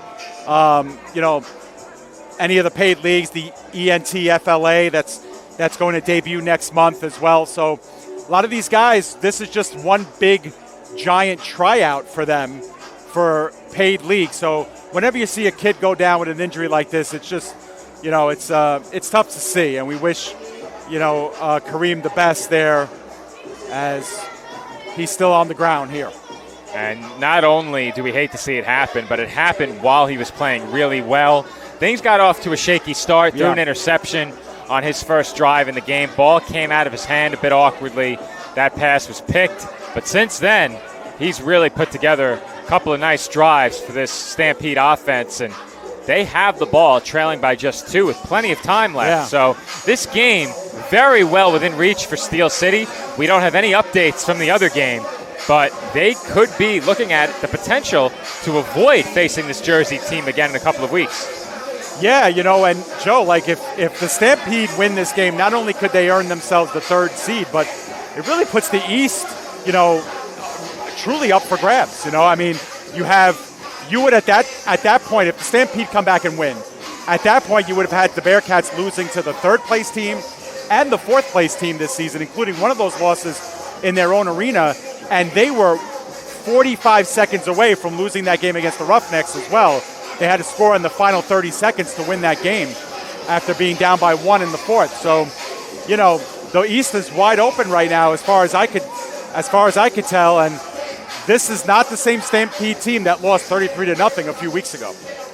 Certainly not. And we spoke about just how successful the Bearcats have been against Steel City entering this game. They've only lost to them once, 1-5 all time, as we saw in our graphic during the pregame. But Steel City, the last 2 games against Jersey, outscored 73-0. Yeah. So that is obviously something they were looking to change entering this evening, and they've done that. Can they come away with a win? That's the big question mark that remains. And if you're Steel City, you'd love to shock the Bearcats again on their home turf. Wouldn't be the first time they've done that. They still need another score to make it happen. Now, it's good to see Harris getting up under his own power, Joe, but he is in obvious pain. That right shoulder / arm, they're going to look to work on him sideline. But without a doubt, we will see Gordy Corbin come back in at quarterback, and indeed, he will be the one operating out of the shotgun here. It is 2nd down and about 12 for the Stampede offense, trailing by 2, clock running just outside of 8 minutes. Corbin, under pressure, gets away, looking for somewhere to go. Flag flies, and he is tackled in the end zone. If this play stands, it will be a safety. Well, no signal yet for safety, Joe, but that should be a safety. I don't know why there was no signal here. It is holding against Steel City. That will be declined, and this should be a safety. Yeah, I don't think there's any doubt he's in the end zone. He's got to get rid of the ball, Dave. In the end zone, yeah, he's in the end zone. And did we get, yes, now we got the signal. We get the call. So Corbin comes back into the game and immediately commits a critical error. Yeah, and, he did such a great job of getting away from the first guy. I thought he was just going to launch it or just throw it out of bounds. But you just have to have the sense there, Joel. You have to know where you are on the field. And, that one is definitely on Corbin because he had every opportunity to get rid of that ball and just flat out didn't. And, look, 2 points in the grand scheme of things, Joe, it's not the worst thing in the world, but now you can't allow a Bearcat score. At least before, if the Bearcats score a touchdown, if you block the extra point or don't allow the extra point, it's still an 8-point game. Now you have to keep them off the scoreboard, and then you're still just 1 score away. You cannot allow a safety there, Dave. You can't do it.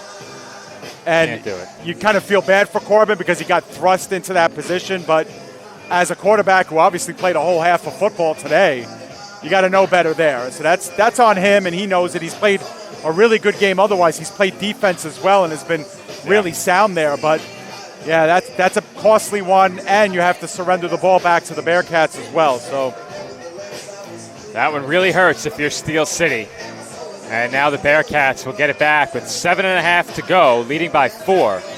A touchdown, as you said, Dave, now makes it a 2-score game, regardless of whether or not they get the 2-point conversion. So, chance here for Jersey to potentially put this game away. Yeah, for sure, especially if they could take some solid time off the clock. Obviously, if they score on 1 play or something like that, the Stampede are still very much in the game. But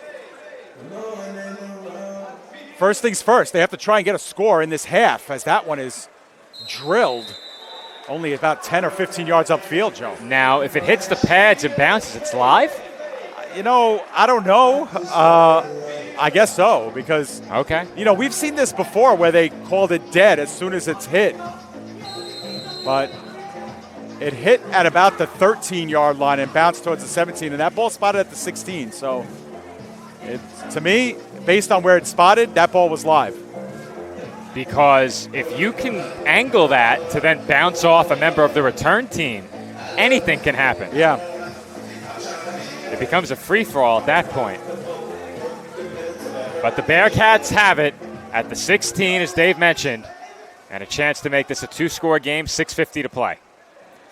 Handoff to Ward, and almost fumbled as Ward is tackled for a gain of maybe 1. And another flag, Joe, on top of it all. They cannot afford to move backwards on this drive. Well, the positive thing I was going to say is that when the Bearcats have gotten opening field position in the Stampede end of the field, they've been 3 for 4. They've scored 3 touchdowns, and 1 they turned over on downs. And this is going to be a penalty against the Stampede. It's going to move the ball up 5 yards. All right, so it is not against Jersey. And if you're the Bearcats here, at the very least, pin Steel City back. If you don't score, it's still a touchdown game. Keep them pinned back and make them go the length of the field. They've had trouble going the full length of the field, really sustaining drives. It's been a couple of quick strikes that have helped them get back in this game. 1st down and 5. Or is it 2nd? And now the placard reads 2nd. No, it's 1st down. It's 1st down. 2 receivers in motion. Rodriguez looking. Throws. Incomplete. Nobody home. Ooh. That was dangerous. Yeah. Sure was. Bacon almost had another.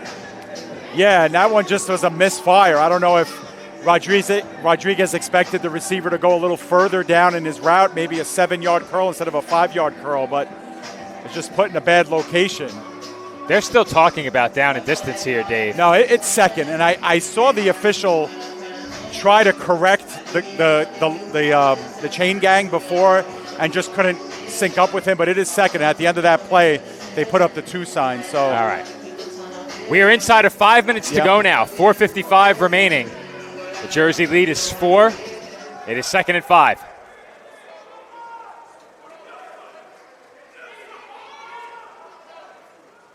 Man in motion once again. It is Stewart. Toss. Ward. Running room. Cuts up field. Heads for the end zone and scampers in for the touchdown. And the best part of that, Joe, no flags, as the Bearcats have used that play 2 or 3 times in this game, and it has been functional each time. And finally, Ward is in the end zone on the ground today. The running back of record for this game. Talked about it during pregame and turns one into 6 here. And is it going to be enough to put the Bearcats past the Stampede? We'll have to see. The lead is 10. The clock is still running. We are now left with 4 minutes remaining. And we have an altercation here along the sideline. And we had one Stampede player in the midst of many, many Bearcats there. It was Xavier Unique, who I think had some words for the Bearcats bench as he was getting to his own and got locked up with a couple of guys. Well, Joe, we mentioned this is the longest standing rivalry in the AAL2. And remember, these teams were rivals even before the AAL2 in the AAL and the previous rendition of the AAL, the Reading Raptors organization. A lot of guys have spilled over. So this is a team, listen, they have a lot of mutual respect for one another, but there's also a lot of bad blood between these two teams as well. They separate the two teams with 3:52 on the clock as the Bearcats will attempt an extra point. And now, words being exchanged again. Now it's coaches and players. And I think the Bearcats have to do a better job here of not engaging. You know, just go back. Now, obviously, they're in the Bearcats area.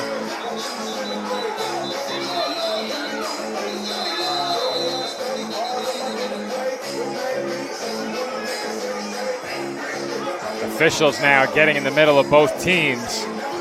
And now a flag comes out. Oh. I think that was going to happen. Here's another one. Hats and are going. hat. Oh, yeah. We may have some ejections here.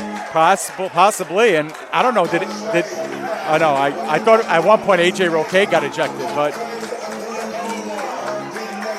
he's just hot because his team has got out of hand. We've got some security on the field as well. I like Coach Santiago on his side, Joe, kind of laughing with his team, saying, guys, get out of here. Go on. And a couple of their guys are being sent to the locker room, Joe. Yeah, we had some ejections. Yep. It'll be difficult to discern every player who was ejected, but there were at least 2. We're going to lean on Cameron Williams, to give us that information if he gets it. So we have 1 ejection, definitely on the Stampede side.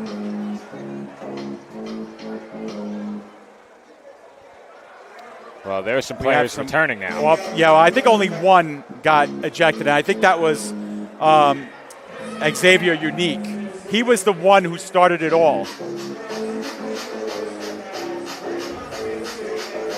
Meanwhile, we await the extra point as the officials are still discussing things with the Bearcats bench here.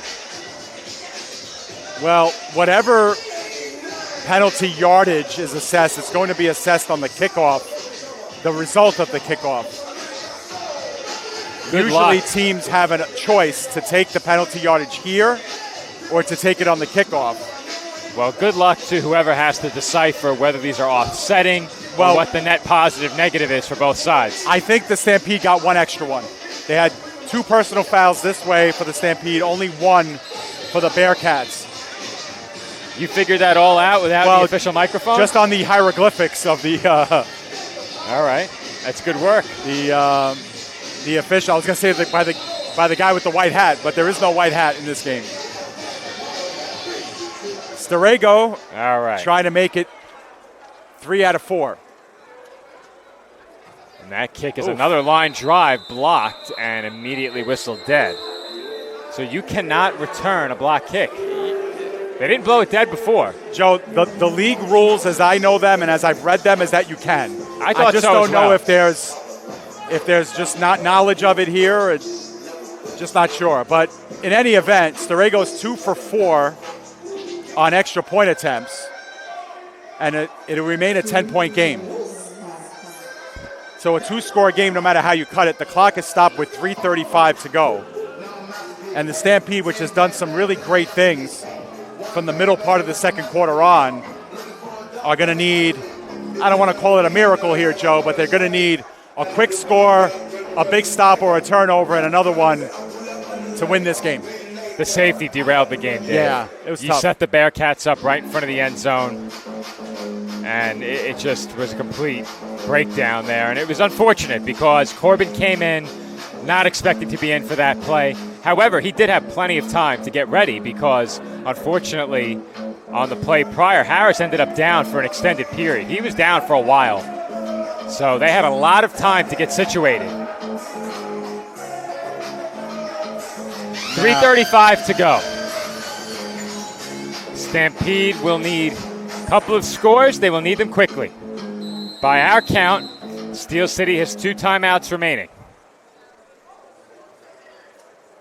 Starego's kick on its way. Line drive. Good kick. 1 bounce into the end zone. Have to pick it up. Weidman working toward the middle of the field. Avoids 1 man and another. He's heading for the sideline and is finally pushed into the Bearcats bench. Good run back there by Weidman. Yeah, well, he's been an electric player in this game. Although I believe that was the defensive number 1, right. Joe, Justin Haynes. Weidman was the wide receiver who made the 2 electrifying catches for touchdowns. But still a nice job, though, by Haynes. I knew it was a good kick as soon as Starego got into it and it was allowed to hit the turf. It was going to take a nice bounce. It sure did. And good blocking downfield. No flags again. But if you notice, Joe, the ball's being backed up, and that's as a result of the personal foul. So it's a half the distance. Puts the ball at about the 4-yard line when it should have been probably at about the 8. Actually, it looks like right at the 5-yard line stripe.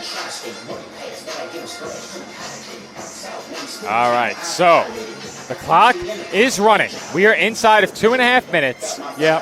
And the Stampede trail by 10, 2-score game. And now you can't ground and pound anymore. So now if you're the Bearcats, you could send that extra rusher. You can pin your ears back and go for Corbin, who was sacked in the end zone last time. They need a quick strike here, Dave. No time to waste. Backed up at their own 5. Steel City trails 28-18. Pre-snap motion, fumbled, handoff, and Ransom is tackled in the end zone for another safety. Complete disaster strikes once again for Steel City. Just a bad handoff, a bad exchange. I'm not sure who is to blame on the exchange. I think we'll get a better look at it after this replay. We'll see. I think that's on the running back right there. It looked like a pretty solid handoff, but Ransom just could not control. He was lucky just to get back on it and make it only 2 points instead of the full 6. But the Bearcats starting to get more and more comfortable here with 1:51 to go. We knew they were going to be the 1 seed no matter what. The only thing in question was going to be whether the Stampede could put a wrench into their plans going into the playoffs, and did some good things here, Joe, but some glaring mistakes when they needed big plays the most. We've spoken about how self-inflicted wounds have hurt the Bearcats. The Stampede really hamstrung themselves late in this game with those 2 safeties. Yeah. The first certainly did not need to happen, and obviously that one could have been avoided if the handoff is taken cleanly. So Steel City now with 1:51. Never say never, but yeah, it is going to be tough.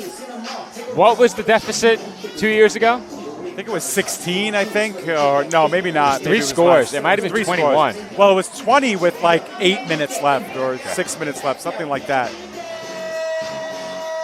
Either way, it appears we are headed for a meeting between these 2 teams again in a couple of weeks. Yeah, maybe, Joe. We have to see what happens with Maryland. Stampede could still finish in 3rd if Maryland loses, and depending on how many points get scored, because right now the Stampede they're most likely going to fall to 3 and 5. Right. Yeah. Maryland with a loss also is 3 and 5. Right. And you know what, Joe? The Stampede did beat Maryland twice, so the Stampede will be in 3rd, right, unless Maryland wins tonight. Kick return here for the Bearcats, shaping up nicely, and brought down was Mel Reed out across midfield. Yeah, another new addition to this Bearcats team. Joined the Bearcats last week, Joe. Didn't really play much in last week's game. I don't even played at all, with the exception of special teams. But, you know, the Bearcats now, with 1:26 remaining, the clock is counting, so we're going to hit the 1-minute warning, perhaps even before. 1:15 and counting. Bearcats will look to wrap up a victory to conclude the regular season, 7-1. A loss would drop Steel City to 3 and 5. 1-minute warning, Joe. And with that, the officials will waive for a stoppage. The teams are not leaving the field. Right back to action. Yeah, good. Keep it moving, they say. 2 receivers in motion. Rodriguez looking downfield, has time. Stands tall in the pocket, delivers over the middle. Reed has it. May have been grabbed by the helmet. He stays on his feet. Flag flies. Reed still going. Reed still going. Touchdown Bearcats as Reed has his helmet ripped off in the end zone. What an introduction to this offense from Mel Reed. You don't think this matters? You know, in the closing moments, the game is just about in hand regardless. Mel Reed doesn't think so. He's looking for more playing time, and this is how you get it. Look at this almost shot that Rodriguez took, and then one man and a face mask gets away from 2 guys, 3 guys, 4 guys, 5 guys. The 4th guy for the second time. Wow. What a play by Reed. Amazing. And the clock is still running, which it shouldn't, but this game is over if they let it go. All right, the final will be 37-18. 37-18 with the extra point. And the Bearcats will wrap up the regular season with a win over the Steel City Stampede. Dave, at times it was shaky. The Stampede had a chance with possession trailing by just 2. But in the end, the Bearcats once again took care of business on their home turf. No losses here at Warenenko this year as they knock off Steel City by 19. Yeah, it got a little hairy, but you know what? When push came to shove in the closing moments, the Jersey Bearcats defense made a couple of really big plays, and that, of course, led to the offense getting a punctuation mark and making this game look a lot more comfortable than maybe what it was in the midway point of the third quarter. But the rivals, a rivalry renewed, but the Jersey continue to hold serve in the series. They just have won every game since that opener in 2023, and maybe, just maybe, they'll be back here in 2 weeks. We have to see what happened with the Maryland versus Jersey Roughnecks game. But, Joe, we should mention to our viewers that the playoff game here will be in 2 weeks, but it will not be on Saturday. It will be on Friday night at 7:30 p.m. Jersey will have a home game. It'll be the Eastern Division semifinals. Their opponent is TBA, but it'll be Friday. I believe that's June, I don't even want to guess, June 19th maybe? What? No idea. But anyway, it'll be the Friday night in 2 weeks. Don't look at me. But speaking of... for you to bail me out. Speaking... Stone face over here. The good news is I can find out with the click of a button. 2 weeks from now, Friday, will be the 20th. All right. So close. So I knew close. it all along. Just testing you, Joe. All right. Meanwhile, you mentioned when push comes to shove. Thankfully, this one ends in handshakes. As always, we throw it down to Cam Williams with our player of the game, Kyle Ward. Yeah, guys, here, player of the game, Kyle Ward. Kyle, 2 huge touchdowns, one being a one-handed catch in the end zone. In a running game, you came in for Nas Adams, who wasn't playing today, inactive. You came in and showed your absolute heart out. How do you feel after this game? I feel great. Like I said, we need to catch momentum going into playoffs. That's exactly what we did. 100%. There was a couple calls that didn't go your way, and a couple plays that penalties that kind of cost you guys. How'd you guys face that adversity? Just like any football player, whenever there's adversity, that's the opportunity to come up and make it to the next level. So, like I said, when adversity came, we had the next play mentality, and we made it happen the next play. 100%. Got a little chippy at the end there, right there. But at the end of the day, it's what the scoreboard matters. Isn't that right? Yes, sir. Yes, sir. But it's football. Any competitors is gonna get chippy like that. You know what I'm saying? It's an aggressive, hard game. Everybody wants to win, so that's expected against this team. 100%. Kyle, thank you. Congratulations. Back to you guys in the booth. All right, thank you, Cam, and thank you to our player of the game, Kyle Ward. Now, something else that we caught sight of as the interview was taking place, Kareem Harris is being helped out of the facility right now, and it didn't look like he was able to walk out under his own power, so there might be an ambulance waiting for him outside the facility. There is. I saw one pulling up to the thing, so our prayers are with him. We wish him the best. Yeah. But as always, we have to wrap up the show with Coach K. We throw it down to Cam with our Coach K post-game wrap-up. Yeah, guys, we got Coach K here for the Wrap It Up with Coach K, the greatest talk show in the AAL2. Coach K, huge win going into the playoffs here. How do you guys feel after this? I mean, we feel pretty good. Obviously, there's a few things we got to button up. We're missing a few guys, but we got a next man up mentality. AJ's been preaching that since day one, since I've been here. Whether it's on special teams, offense, defense, next man, let's go. You guys got to see my man Melvin, come a little Uzi over there, cutting and dicing up that defense. He was shooting for sure. 100%. I'm glad you said it. New player, only his second week playing with you guys, and that last play just shows the heart and the grit in him. That's a great acquisition, Coach. He was all whoop, whoop, you know what I'm saying? It's like Chris Berman out there. But, yeah, hell of a kid, got him on kickoff return, all heart, and he's athletic as all hell. Super blessed to have him. Love it, Coach. Coach, you got anything else for us? Yeah, elbow alert if you see this. Time for bed. Time for bed. Back it up to you guys. Thank you. It is bedtime, says Coach K, and as always, that puts our broadcast to bed, Dave. Bearcats win it 37-18. Final thoughts before we sign off. Well, listen, Joe, for me, the Stampede showed me a few things that, in the playoffs, things could be different. This is definitely a different team than it was 33-0 earlier in the season. It just goes to show that as long as you're improving with each game, you should feel comfortable. Every team in the AAL makes the playoffs, Joe. And to me, in my mind, the team that plays the best over the next 4 or 5 weeks, calendar weeks, is going to win a championship. It's not in the bag for the Bearcats. The Stampede should feel pretty good about the showing that they had here on the road. But of course, the Bearcats finishing the regular season 7-1, they should feel pretty good that the road to a championship runs through Jersey right here in Roselle, and this is the right way to cap off a really stellar regular season. For more on the AAL2 playoffs, you can tune in here on the PDF Sports Network. We will have all of the Jersey Bearcats playoff football, as well as the championship, regardless of who it is playing in that championship. You have all of that to look forward to in the coming weeks. We'll be back here at Waranenko in 2 weeks. Opening round playoff matchup for the Bearcats in an Eastern Division Championship semifinal. Their opponent to be determined. That is our next broadcast for Bearcats football here on the PDF Sports Network. But tomorrow, Maple League Game of the Week for the first time, 1:30 p.m. kickoff here on PDF. Be sure to check that out. And until then, everyone enjoy the rest of your night. My name is Joe Foreman alongside David Pizzuto on the call tonight, our camera operator Pat, and our engineer Alex. All thank you for watching. Our final score, the Bearcats 37 and the Stampede 18.